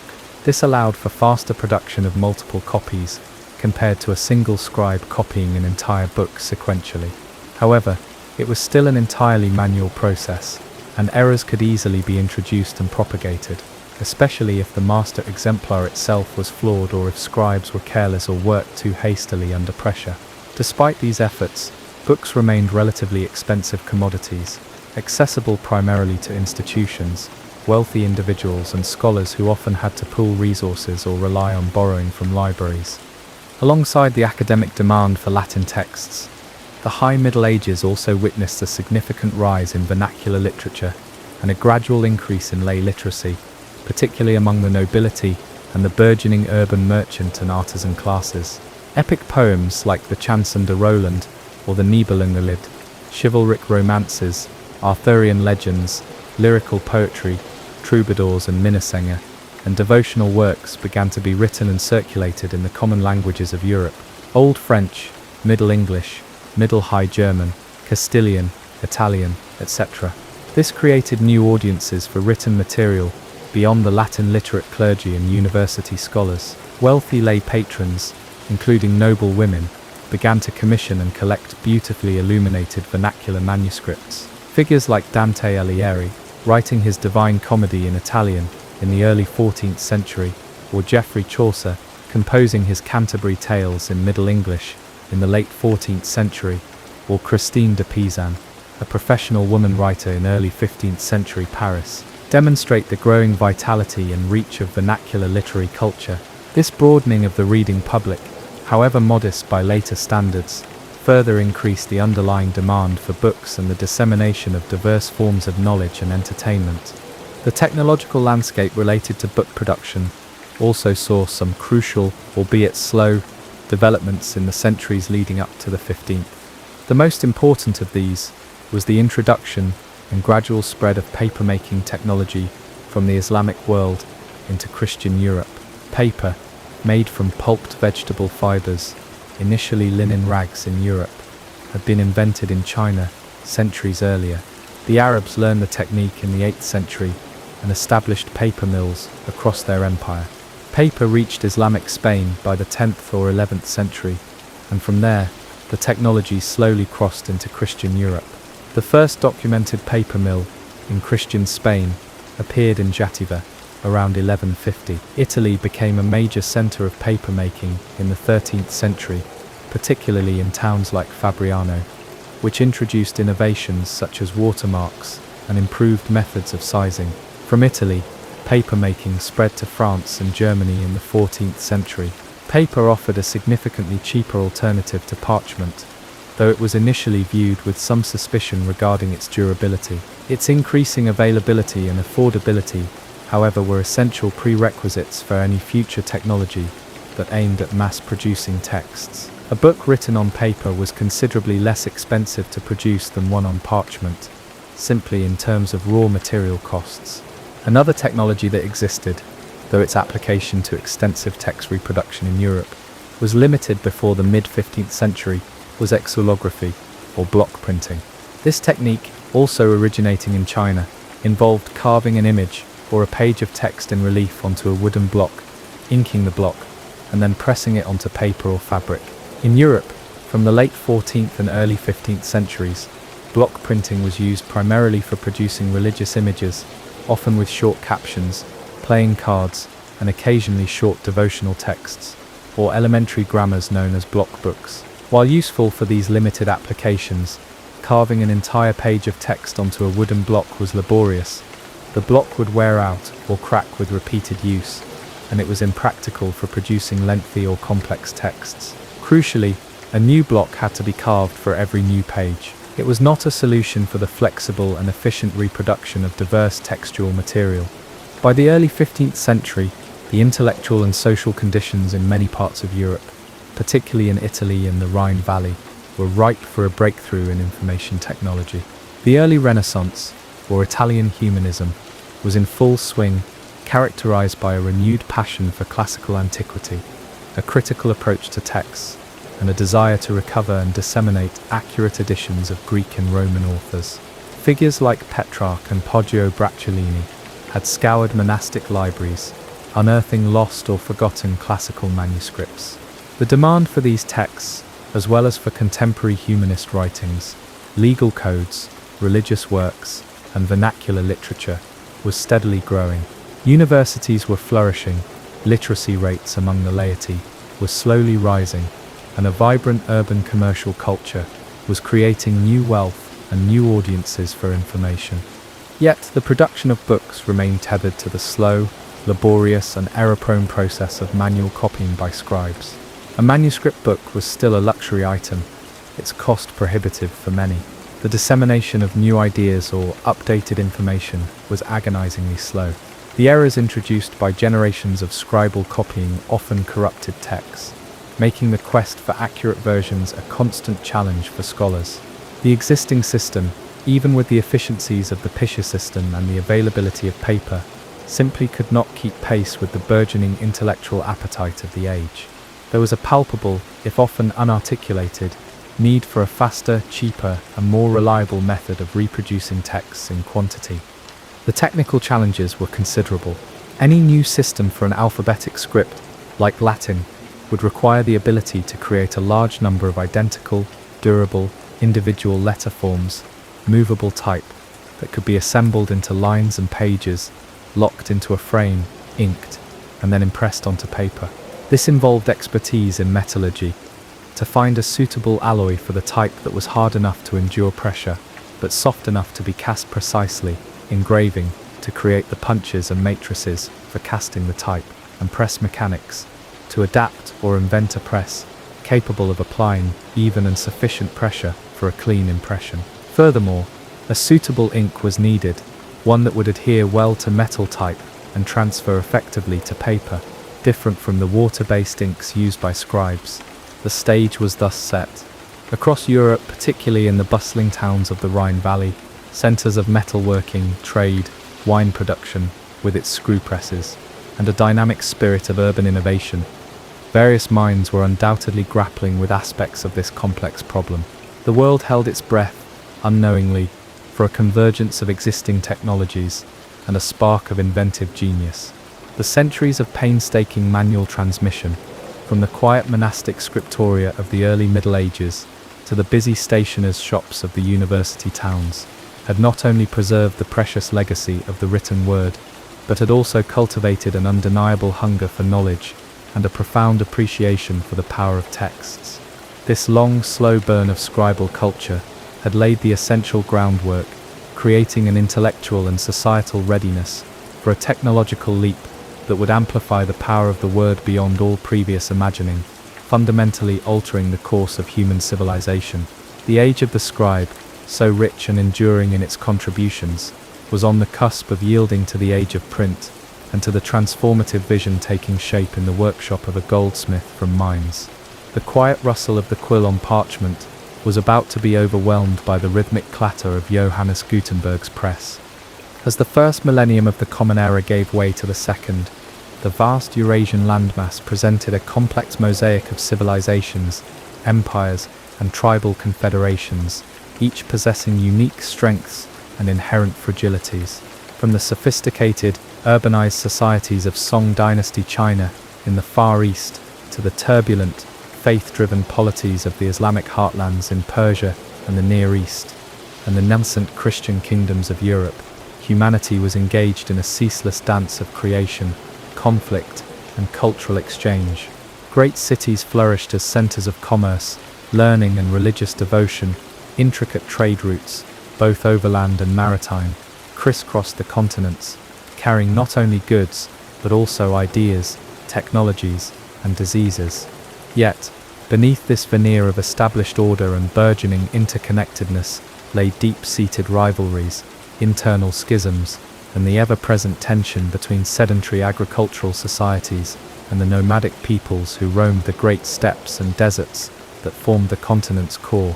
Few in the opulent courts of Kaifeng or Baghdad, or the bustling emporia of the Mediterranean, could have conceived that from the remote windswept grasslands of northeastern Asia, a storm was gathering, a socio-political and military eruption of unprecedented scale and ferocity that would, within a few short decades, irrevocably reshape the destiny of Eurasia and much of the known world. This is the story of that fractured continent, of the powers that dominated its landscape in the centuries leading up to the 13th, and of the harsh, unforgiving world of the steppe that would forge the Mongol Empire. In the Far East, the Song dynasty of China, 960–1279 AD, stood as a beacon of cultural brilliance and economic dynamism.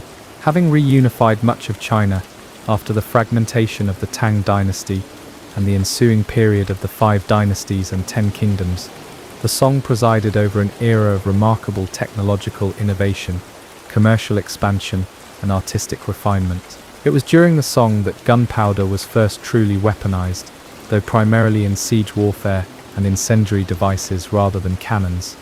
The magnetic compass was developed for navigation, and perhaps most significantly for the long-term history of information. Movable type printing using ceramic or wooden characters was invented by Bai Sheng in the 11th century, though it did not achieve the widespread impact of Gutenberg's later metal movable type in Europe, due to the complexities of the Chinese logographic script. Song cities, such as the capital Kaifeng Bianjing and later Hangzhou Linan after the dynasty lost control of the north, were among the largest and most prosperous in the world, bustling with trade, manufacturing, and a sophisticated urban culture.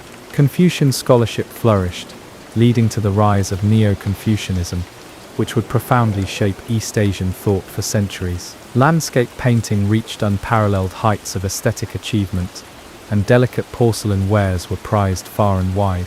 The Song government oversaw a complex bureaucracy, theoretically staffed through a meritocratic civil service examination system, and managed a vast economy that utilized paper money on a large scale. However, for all its cultural and economic splendor, the Song dynasty was persistently plagued by military weakness, particularly in its dealings with the powerful nomadic and semi-nomadic peoples to its north and northwest. The Song emperors, perhaps scarred by the militarism that had torn apart the late Tang, generally favored civilian control over the military and often pursued policies of appeasement or buying peace through tribute payments, rather than engaging in sustained offensive warfare. This stance left them vulnerable to aggressive northern neighbors. The first of these formidable northern powers was the Khitan Liao dynasty, 907–1125 AD. The Khitans were a nomadic Mongolic people who originated in Manchuria and eastern Mongolia. Under their charismatic leader, Abawaji, they established a powerful empire that incorporated not only vast steppe territories, but also significant agricultural regions in northern China. The Liao developed a unique dual administration system. A northern administration governed the Khitan nomadic population according to their traditional tribal customs, while a southern administration governed the sedentary Chinese population using modified Chinese bureaucratic methods. This allowed them to effectively rule a diverse empire. The Liao exerted considerable pressure on the Song dynasty, forcing the Song to pay an annual tribute of silk and silver in exchange for peace, as stipulated in the Treaty of Chanyuan, 1005 AD. For over a century, the Liao dominated much of Manchuria, Mongolia, and parts of northern Hebei and Shanxi, posing a constant strategic challenge to the Song. Their military prowess was based on their formidable heavy cavalry. The Liao dynasty, however, eventually succumbed to internal weaknesses and the rise of another powerful group from Manchuria, the Jurchens. The Jurchens were a Tengistic people, originally vassals of the Khitans. Under the leadership of Aguda, they rebelled against Liao rule, and in 1115 AD, founded their own dynasty, the Jindio Golden dynasty. In 1115 to 1234 AD, in a remarkably swift series of campaigns, the Jurchens, initially in alliance with the Song dynasty, who hoped to use the Jurchens to reclaim lost northern territories from the Liao, utterly destroyed the Liao Empire by 1125 AD. However, the Jurchens then turned on their erstwhile Song allies. In 1127 AD, they captured the Song capital, Kaifeng, and abducted Emperor Qinzong, his father Emperor Huzong, who had abdicated, and much of the imperial court in an event known as the Jinkang incident, a profound humiliation for the Song. The remnants of the Song court fled south, eventually establishing a new capital at Hangzhou, thus inaugurating the Southern Song period, 1127 to 1279 AD. The Jurchen Jin dynasty now controlled all of North China, Manchuria, and parts of Mongolia. Like the Liao before them, they adopted a dual system of administration to govern their mixed nomadic and sedentary populations, though they became more significantly Sinicized over time than the Khitans had. The Jin were a formidable military power, relying on their elite cavalry, and they continued to exert pressure on the Southern Song, forcing them to pay tribute. The border between the Jin and Southern Song empires, roughly along the Huai River, became one of the major political and military fault lines in East Asia. The Jin also had to contend with the various nomadic tribes on their northern and western frontiers, including the Tatars, Rites, and the nascent Mongol groups. They pursued a policy of divide and rule, sometimes supporting one tribe against another, or launching punitive expeditions into the steppe to assert their dominance and prevent the formation of powerful tribal confederations that could threaten their own security. It was into this complex world of sophisticated sedentary civilization, powerful conquest dynasties, and volatile steppe politics that Temujin, the future Genghis Khan, would be born. Further east, the Korean peninsula, under the Goryeo dynasty, 918–1392, maintained its own distinct identity, while navigating complex relationships with its powerful neighbors, at times paying tribute to the Liao, Jin, or later the Mongols, while also experiencing its own periods of cultural flourishing and internal strife. Moving westward across the vast Eurasian expanse, the Islamic world in the 11th and 12th centuries presented a picture of dazzling cultural achievements, profound religious devotion, and complex, often violent, political fragmentation. The Abbasid Caliphate, with its capital in Baghdad, still held immense symbolic religious authority as the titular head of Sunni Islam, but its actual political and military power had waned dramatically since its golden age in the 8th and 9th centuries. The caliphs were increasingly puppets in the hands of powerful military dynasties that ruled in their name. One of the most significant of these dynasties was that of the Seljuk Turks, originating as a clan within the Oghuz Turkic Confederation in Central Asia. The Seljuks converted to Sunni Islam in the late 10th century. Under leaders like Tugril Beg and Alparslan, they embarked on a wave of conquests in the 11th century, sweeping through Persia, Mesopotamia, capturing Baghdad in 1055 AD, where Tugril Beg was recognized by the Caliph as Sultan, or temporal ruler, Syria, and much of Anatolia.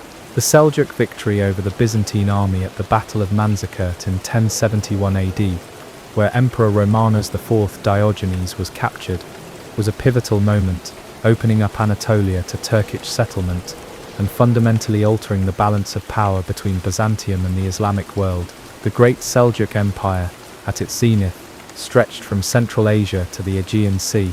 The Seljuks were patrons of Sunni orthodoxy, art and architecture, and their rule saw a flourishing of Persianic culture. However, like many empires built rapidly through conquest, the Great Seljuk Empire began to fragment in the late 11th and 12th centuries due to internal succession struggles, the rise of autonomous regional governors Atabegs, and the assertiveness of various Turkic groups. Successor states emerged, such as the Sultanate of Rum in Anatolia, and various Seljuk principalities in Persia, Syria, and Iraq. Meanwhile, in Egypt and parts of Syria and North Africa, the Fatimid Caliphate, which adhered to Ismaili Shi'ism, had been a major power since the 10th century. However, by the 12th century, the Fatimids were also in decline, weakened by internal divisions and the pressure of the Crusades. The Fatimid Caliphate was eventually overthrown in 1171 AD by Salah ad-Din Yusuf ibn Ayyub Saladin, a Kurdish general who had risen to prominence in the service of the Zengid rulers of Syria. Saladin founded the Ayyubid dynasty, restored Sunni orthodoxy in Egypt, and famously united Muslim forces to recapture Jerusalem from the Crusaders in 1187 AD. Further east, in Persia and Transoxiana, Central Asia, a new and formidable power was emerging in the late 12th and early 13th centuries. Khwarezmian Empire. Originally governors of Khwarezm, a region south of the Aral Sea, for the Seljuks, the Khwarezm Shahs gradually asserted their independence, and under ambitious rulers like Ala ad-Din Tekish and his son Ala ad-Din Muhammad II, expanded their empire to include most of Persia, Transoxiana, and parts of modern-day Afghanistan and Pakistan. By the early 13th century, the Khwarezmian Empire was one of the most powerful states in the Islamic world, controlling vital sections of the Silk Road and boasting a large, multi-ethnic army. However, its rapid expansion had created an empire that was often internally divided, with a restive population and powerful, semi-autonomous governors. Its aggressive policies and the arrogance of Shah Muhammad II would soon bring it into direct and catastrophic conflict with the newly unified Mongol Empire.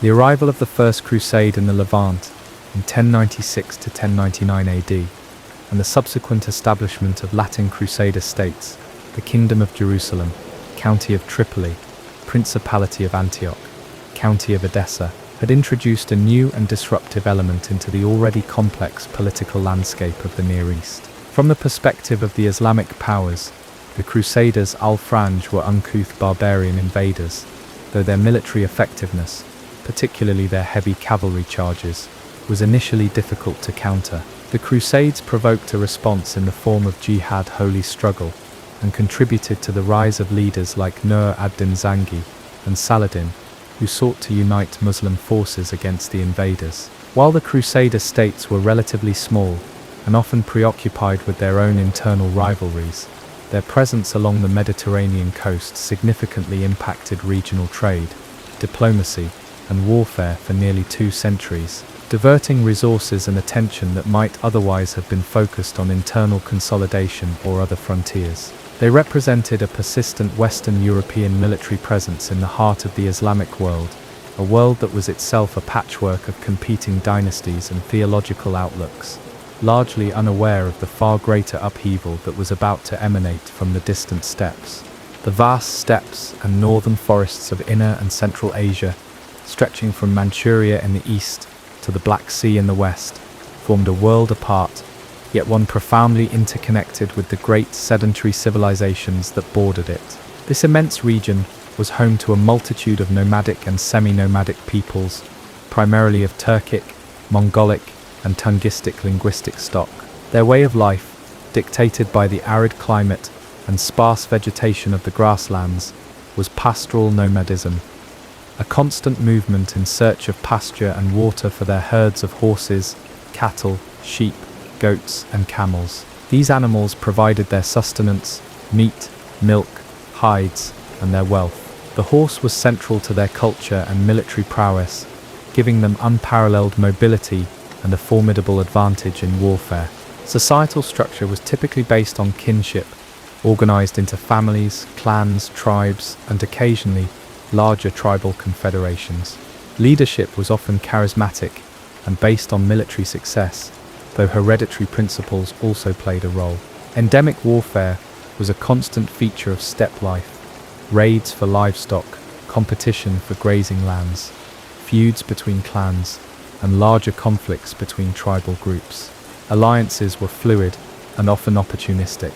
Periodically, a particularly gifted and ruthless leader would emerge, capable of uniting multiple tribes into a powerful nomadic empire that could then project its power outwards, extracting tribute from or conquering neighboring sedentary states.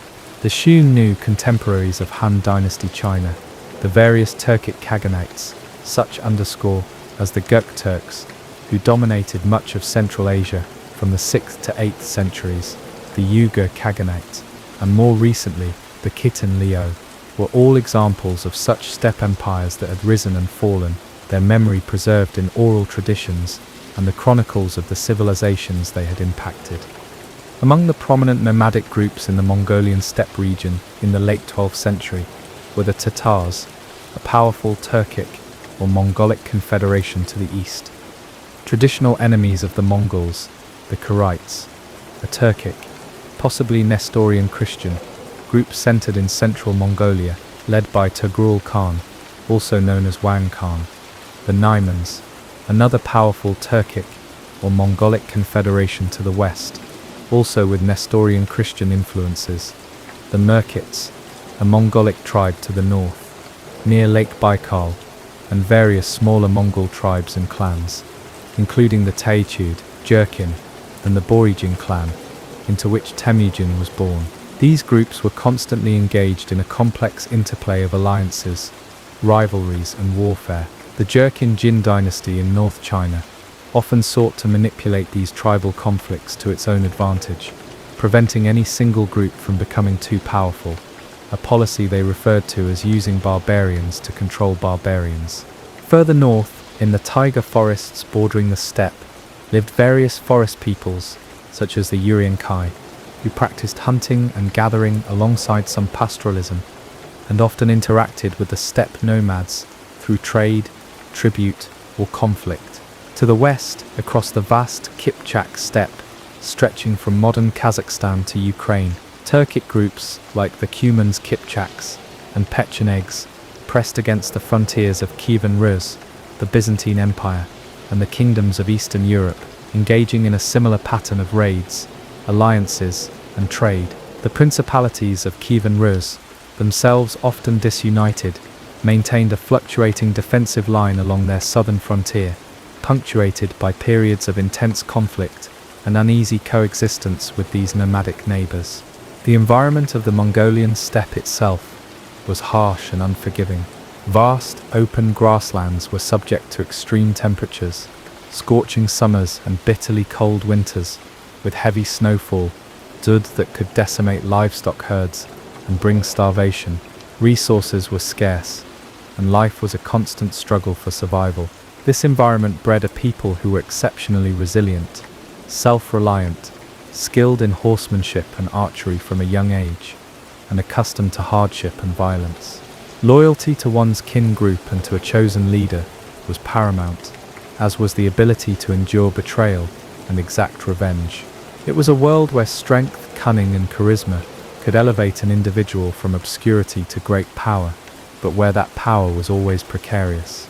It was into this turbulent world, around the year 1162 AD, though the exact date is debated, near the Onon River in what is now northeastern Mongolia, that a boy named Temujin was born into the Borijin clan.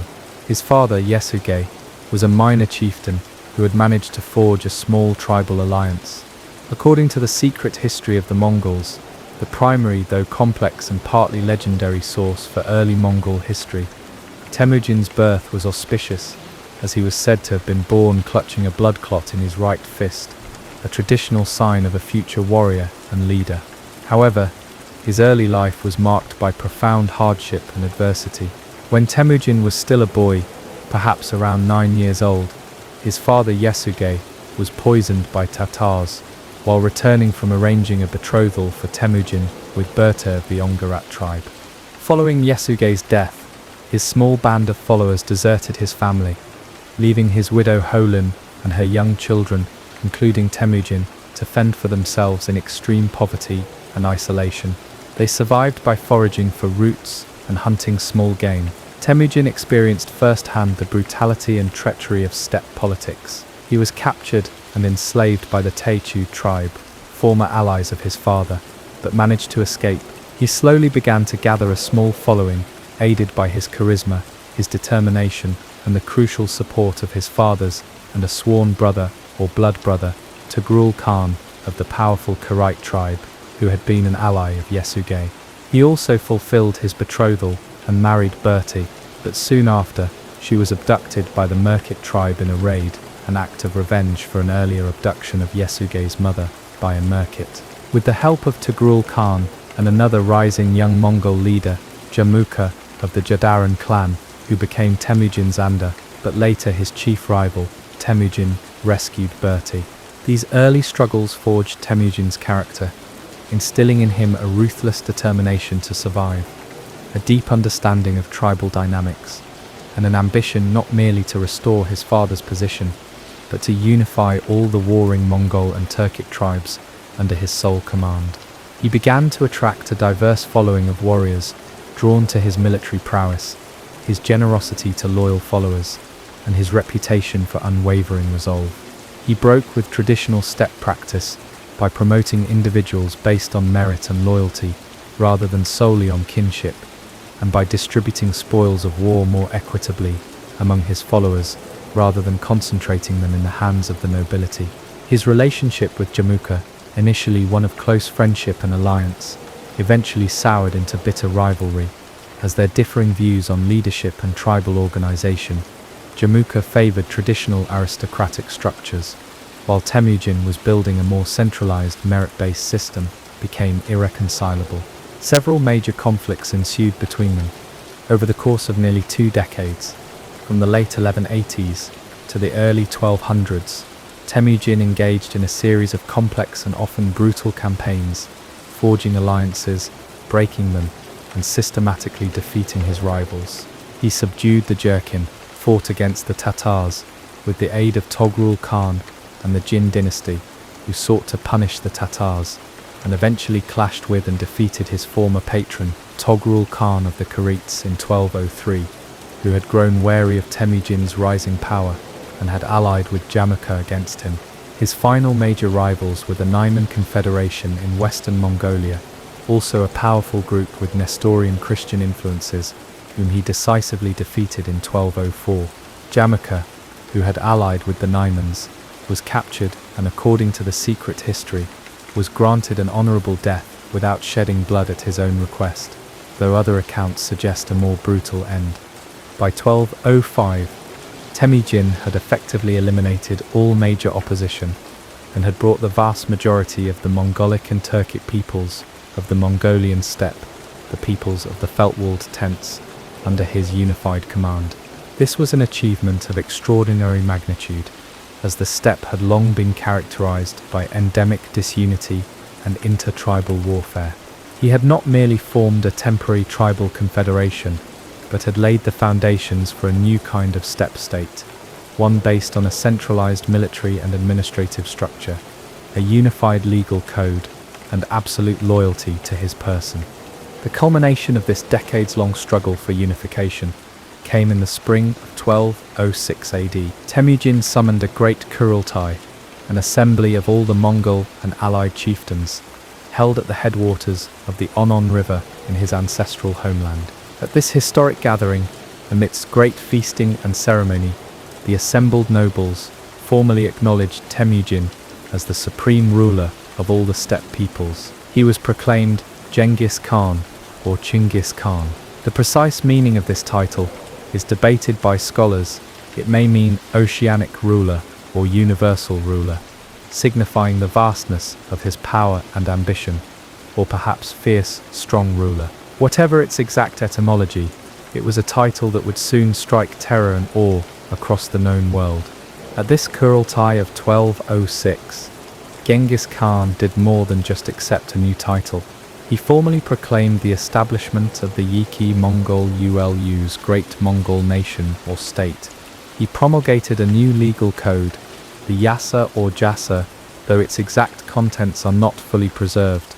It likely codified Mongol customs, established military discipline, regulated hunting, and prescribed harsh punishments for various offenses, thereby creating a unified legal framework for his diverse subjects. He reorganized his army into a highly disciplined and efficient decimal system. Units of 10 Arban, 100 Jagan, 1,000 Mingan, and 10,000 Tumen, with commanders appointed based on loyalty and merit, rather than solely on aristocratic birth. He created a new imperial guard, the Keshig, composed of elite warriors drawn from various tribes, who served as his personal bodyguard and a training ground for future commanders. This reorganization transformed the traditionally fractious Mongol tribal levies into a formidable and cohesive military machine, capable of complex maneuvers and sustained campaigns. He also ordered the adoption of a script borrowed from the Uyghurs, who had adapted it from Sogdian script for the Mongolian language, facilitating administration and record-keeping for his burgeoning empire. The world beyond the steppes, from the sophisticated imperial courts of Song China and the declining Abbasid Caliphate in Baghdad, to the fragmented principalities of Kievan Rus' and the distant kingdoms of Christian Europe, had little inkling of the momentous events unfolding on that remote Mongolian riverbank. The various sedentary civilizations were largely preoccupied with their own regional conflicts, dynastic struggles, and internal concerns. They were generally unaware that the decades of seemingly obscure tribal rebellions, brutal internecine warfare, and painstaking political consolidation in the heart of Inner Asia had culminated in the forging of a singular, unified, and terrifyingly potent new power. The Mongol storm, born from the harsh crucible of the steppe, and now unleashed by the will of Genghis Khan, was about to break upon an unsuspecting and largely unprepared Eurasian continent, and in doing so, would irrevocably alter the course of global history. The fractured continent was about to be reshaped by an eruption of unparalleled force. In the grand tapestry of Mesoamerican civilizations, the Toltecs occupy a space both significant and shrouded in a captivating mist of legend and historical uncertainty. Flourishing in central Mexico during the early post-classic period, roughly from the 10th to the mid-12th centuries AD, they are often portrayed in the traditions of later cultures, particularly the Aztecs, as paragons of civilization, master architects, peerless artisans, wise rulers, and the founders of a near-mythical golden age centered at the magnificent city of Tollan. This reverence, while a testament to their profound impact, also presents a considerable challenge for modern historians and archaeologists. The task of disentangling the historical Toltecs, primarily associated with the archaeological site of Tula in Hidalgo, Mexico, from the highly idealized and often anachronistic image projected onto them by their successors. Yet, despite the layers of myth, the archaeological record and careful readings of ethno-historical sources reveal the Toltecs as a pivotal force that bridged the decline of earlier classic period empires like Teotihuacan and the rise of later powers that would dominate the Mesoamerican world on the eve of European contact. Their story is one of migration, cultural fusion, political ascendancy, far-reaching influence, and an enigmatic decline that left an indelible, though complex, legacy. To understand the emergence of the Toltecs, one must first consider the intricate cultural and political landscape of Mesoamerica in the centuries following the decline of its great classic period centers. The most significant of these was Teotihuacan, the colossal metropolis in the basin of Mexico, whose pyramids of the sun and moon had dominated the region for centuries. Around 600 to 750 AD, Teotihuacan experienced a dramatic collapse. Its ceremonial core was burned, and its population dispersed. The reasons for this decline are still debated, but likely involved a combination of internal strife, resource depletion, environmental pressures, and possibly challenges from rising regional powers. Its fall created a profound power vacuum in central Mexico, ushering in what is known as the Epiclassic period c. 650–900 AD. This era was characterized by increased militarism, political fragmentation, and the rise of several new, often fortified, regional centers, each vying for control over trade routes and local populations. Sites like Xochicalco in Morelos, with its impressive defensive architecture and evidence of diverse cultural influences, including Maya, Cacaxtla in Tlaxcala, renowned for its vibrant Maya-style murals depicting warriors and complex cosmology, and El Tajín in Veracruz, the great center of classic Veracruz culture, with its pyramid of the niches, all flourished during this period of realignment. These centers often displayed a fascinating blend of local traditions and influences from distant regions, indicating a period of intense interaction, competition, and cultural flux. Concurrently, or slightly later, the classic Maya civilization in the southern lowlands also experienced its own decline, with many major city-states being abandoned between the 8th and 10th centuries AD. While Maya culture continued to thrive in other areas, particularly the northern Yucatan, these large-scale societal shifts contributed to population movements and changing political configurations across Mesoamerica. It was within this dynamic, and often unstable environment, that new groups began to assert their presence in central Mexico. Ethno-historical accounts, primarily from Aztec sources recorded after the Spanish conquest, speak of migrations of various Nahuatl-speaking and Otomanguean-speaking groups from the north and west, often referred to generically as Chichimeca. a term that could imply barbarian or nomadic hunter-gatherer, but also encompassed more settled agricultural groups. These migrations were likely complex and protracted processes, involving both conflict and assimilation with existing populations. It is from among these migrating groups, or through a fusion of these newcomers with established local populations inheriting Teotihuacan's legacy, that the people who would become known as the Toltecs likely emerged. The archaeological site of Tula, located on a limestone promontory overlooking the Tula River in what is now Hidalgo State, about 80 kilometers north of modern Mexico City, is widely accepted by most scholars as the historical Tolan Xicocoatitlan, the capital of the Toltecs. Its geographical position was strategic, situated near important obsidian sources like Pachuca, agricultural lands, and on a natural corridor linking the basin of Mexico with regions to the north and west. Tula was founded, perhaps as early as the 8th century AD, initially as a smaller settlement, but it grew significantly during the 9th and 10th centuries, eventually becoming a major urban and ceremonial center that reached its apogee between approximately 900 and 1150 AD. The archaeology of Tula reveals a city of considerable, if perhaps not as overwhelmingly monumental as Teotihuacan, grandeur. Its ceremonial precinct, known as Tula Grande, was dominated by several key structures. Most iconic is Pyramid B, also known as the Temple of Telohuizcolpantecutli, Lord of the Dawn, an aspect of Quetzalcoatl associated with Venus as the morning star. This stepped pyramid, though much of its facing stone has been lost, is famous for its summit, which was once crowned by a temple supported by colossal 4-meter-high basalt columns carved in the form of Toltec warriors. These imposing Atlantean figures, armed with atlatl spear throwers, darts and butterfly pectorals, a common Toltec warrior symbol, stand as powerful testaments to the militaristic ethos of Toltec society. Adjacent to Pyramid B is the Bunt Palace, Palacio Quemado, a complex of interconnected colonnaded halls and courtyards. Its numerous columns, some carved with friezes of warriors and animals, once supported a flat roof. Extensive evidence of burning in this structure suggests a violent end to Tula's ceremonial core. Pyramid C, the largest pyramid at Tula, though less well preserved, also formed part of this central complex. Tula also possessed at least 2 major eye-shaped ball courts, indicating the ritual and social importance of the Mesoamerican ball game.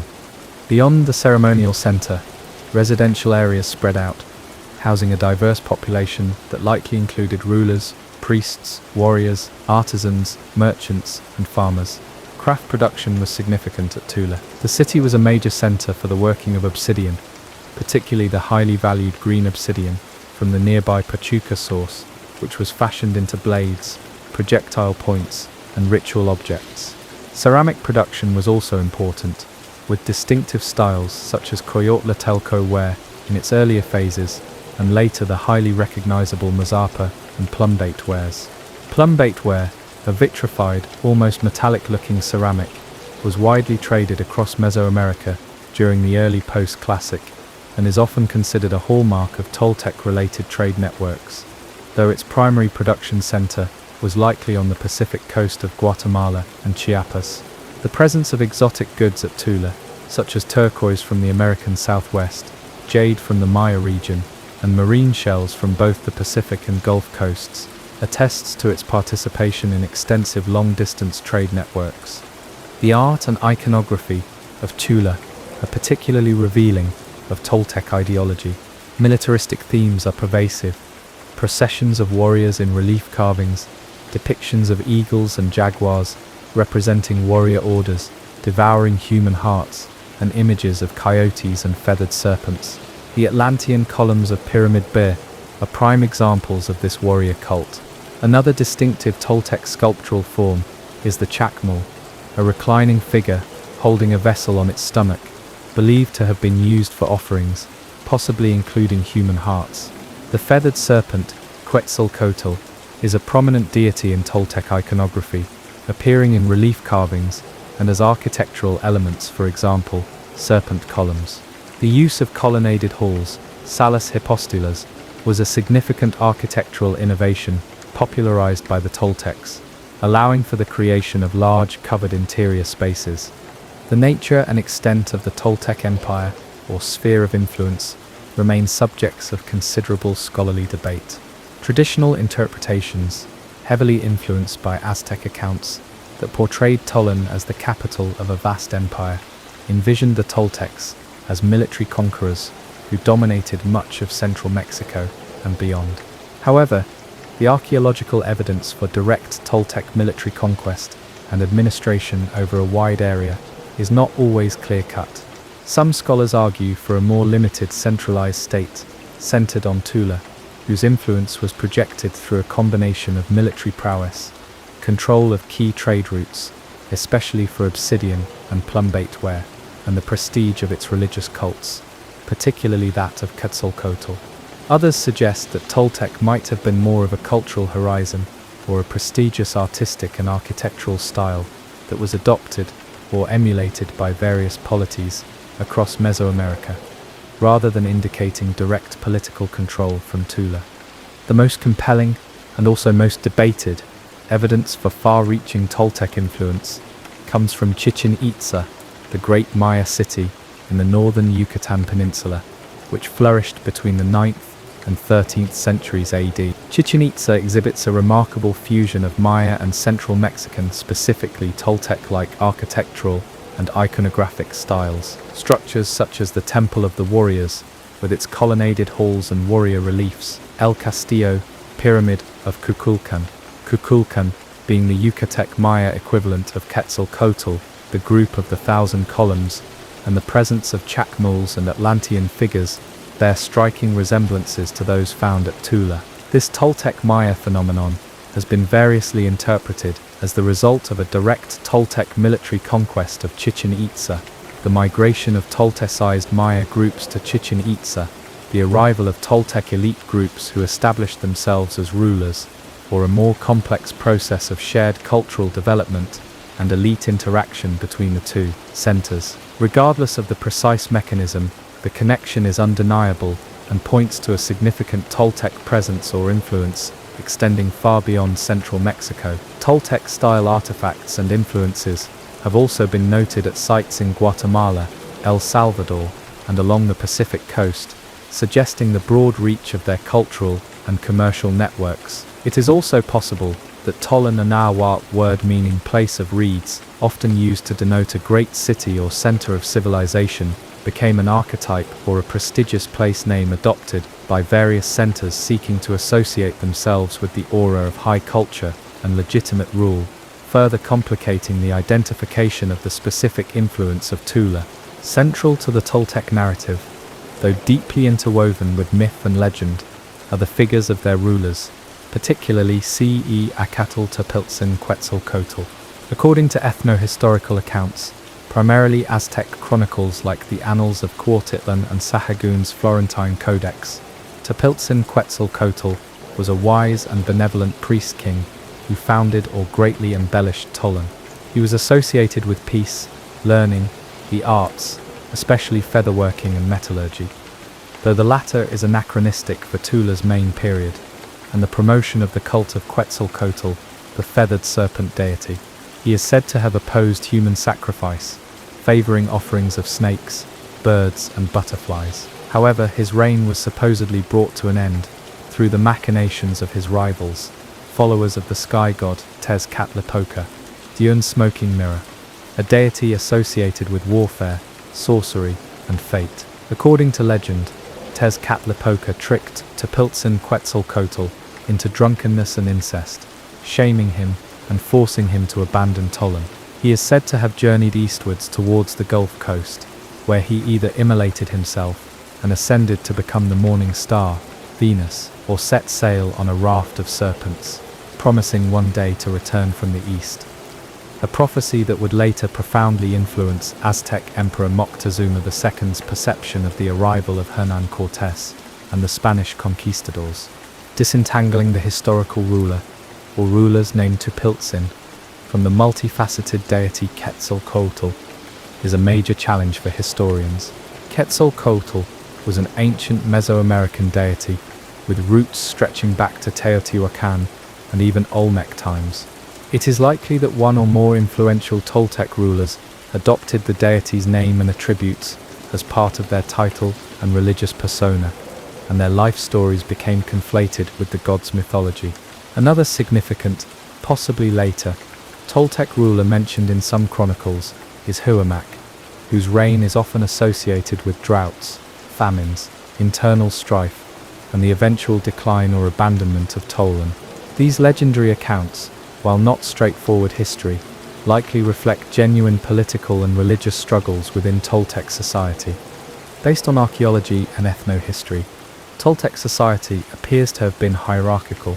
At the apex were the rulers who may have held both political and priestly authority, and a powerful nobility, likely comprising high-ranking warriors and priests. The warrior class evidently held a prominent position, as indicated by the pervasive militaristic themes in Toltec art and architecture. Warrior orders, such as those associated with eagles and jaguars, symbols also found at Teotihuacan and later adopted by the Aztecs, likely existed. Priests would have managed the complex religious rituals and maintained the sacred calendar.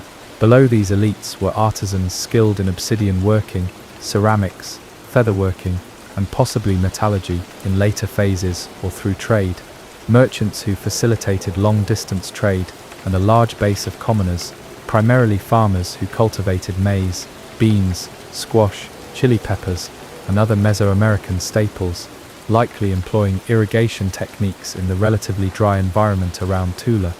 Toltec religion was polytheistic, incorporating deities with deep roots in Mesoamerican tradition, alongside those that gained particular prominence during their era. Quetzalcoatl, the feathered serpent, was clearly a major deity associated with creation, wisdom, learning, the wind as Ehecatl, priesthood, and possibly kingship. Tezcatlipoca, the smoking mirror, represented a contrasting but equally powerful force, a god of the night sky, destiny, sorcery, change, conflict, and patron of warriors. The legendary struggle between Tepiltzin Quetzalcoatl and the followers of Tezcatlipoca may reflect a fundamental ideological or political schism within Toltec society, perhaps between factions emphasizing peaceful, priestly rule versus more aggressive, militaristic expansion. Teloizcalpan the Lord of the Dawn, Venus as the morning star, to whom Pyramid B at Tula is dedicated, was another important celestial deity, often considered an aspect of Quetzalcoatl. Mixcoatl-Camaxtli, a cloud serpent deity associated with hunting, warfare, and the Chichimeque peoples of the north, also figures in Toltec traditions and likely represents the northern migratory component of their ancestry. Ritual practices would have included offerings, ceremonies tied to the agricultural and sacred calendars, and almost certainly the ritual ball game. Evidence for human sacrifice, including depictions of heart extraction and skull racks, Tzompantli, is present at Tula and Chichen Itza, suggesting it was a significant component of their religious and political ideology, perhaps used to legitimize power and appease the gods. The Toltec economy was based on a combination of intensive agriculture, specialized craft production, and extensive trade networks. The region around Tula, though semi-arid, could support agriculture with the aid of irrigation. The Toltecs controlled or had preferential access to the rich obsidian deposits at Pachuca, Hidalgo, and Zinapacuaro, Michoacán, and Tula became a major center for the production and distribution of obsidian tools, blades, and ritual objects, which were traded widely. Their distinctive ceramics, particularly the polished metallic sheened plumbate ware produced on the Pacific coast of Chiapas, Guatemala, but widely distributed along Toltec trade routes, and the local Mazapa wares, also served as trade items and cultural markers. They likely traded for exotic goods, such as turquoise from the distant American Southwest, jadeite from the Motagua Valley in Guatemala, marine shells from both coasts, and tropical bird feathers from the southern lowlands, all of which were important status symbols and ritual items. The decline and eventual abandonment of Tula as a major center occurred around the mid to late 12th century, c. 1150 to 1200 AD.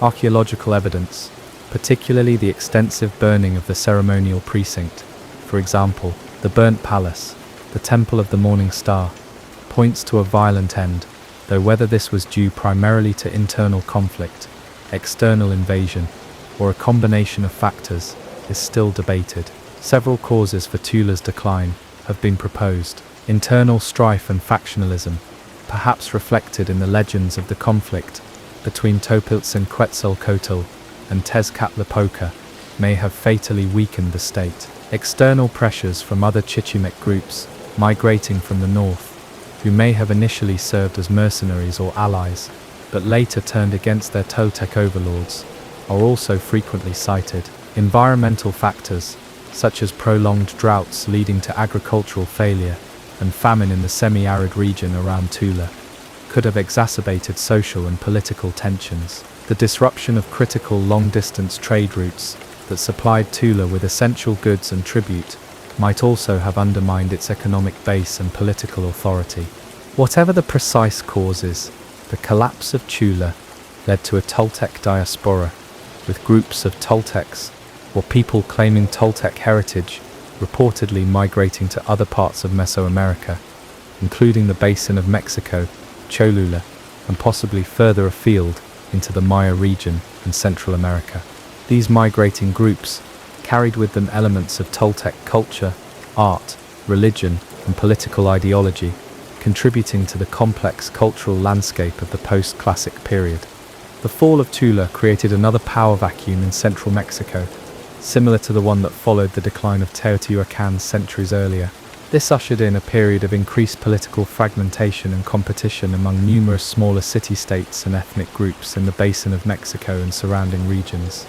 It is into this environment that new Chichimek groups, including the ancestors of the Aztecs or Mexica, would eventually migrate, bringing their own traditions but also readily absorbing and adapting the legacies of the great civilizations that had preceded them, most notably Teotihuacan and especially the Toltecs. The legacy of the Toltecs is profound, yet complex, due to the heavy overlay of mythologization by later cultures, particularly the Aztecs. For the Aztecs, who rose to prominence in the basin of Mexico in the 14th and 15th centuries, the Toltecs of Tolan represented a golden age of civilization, a benchmark of cultural achievement and legitimate rulership. The term Toltecayot, Toltecness, came to signify artistry, craftsmanship, wisdom, urbanism, and all things associated with high culture and refined living. Aztec rulers and noble lineages actively sought to establish genealogical links, real or fabricated, to the Toltec royal lines to legitimize their own authority. They portrayed themselves as the rightful inheritors of the Toltec mantle. This Aztec reverence for a largely idealized Toltec past makes it challenging for historians to distinguish the historical realities of the Toltec state centered at Tula from the legendary Tolan depicted in Aztec myths and chronicles, a fabulous city of palaces adorned with gold, jade, and quetzal feathers, ruled by wise priest kings. This Toltec problem, separating the historical entity from the myth, remains a central theme in Mesoamerican studies. Some scholars have even questioned whether Tula, Hidalgo, was the sole or primary Tolan, suggesting that Tolan might have been a more generic term for any great city, or that the Aztecs conflated memories of Teotihuacan with those of Tula to create their composite image of the ideal ancestral civilization. However, the majority view still identifies Tula as the historical heartland of the Toltec civilization that so profoundly influenced later Mesoamerican cultures. In conclusion, the historical Toltecs, centered at Tula, were a significant and influential civilization during the early post-classic period in Mesoamerica, c. 900, 1150 AD. They developed a distinctive artistic and architectural style, characterized by militaristic themes and innovations like colonnaded halls and Atlantean columns.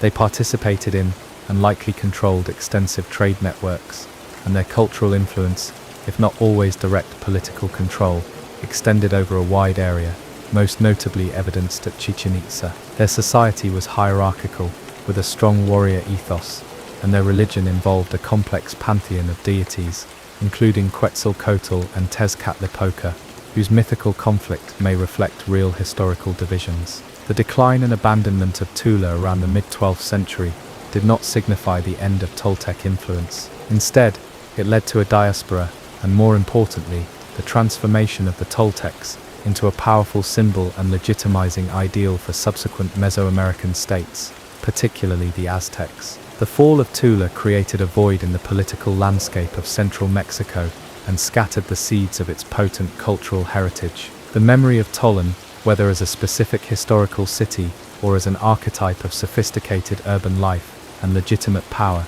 became a foundational element in the worldview of those who followed. In the centuries after Tula's decline, new city-states and ethnic groups would vie for supremacy in the basin of Mexico, each in its own way, aspiring to recreate or surpass the perceived glories of the legendary Toltec past. It was into this dynamic and competitive world, a world deeply imbued with the legacy of past empires and the enduring idea of Tollan, that a then obscure group of Chichimec migrants, the Mexica, would eventually make their way, destined to found their own great city, Tenochtitlan, and forge an empire that would consciously and repeatedly invoke the heritage of the revered Toltecs as the ultimate source of legitimacy and civilized achievement.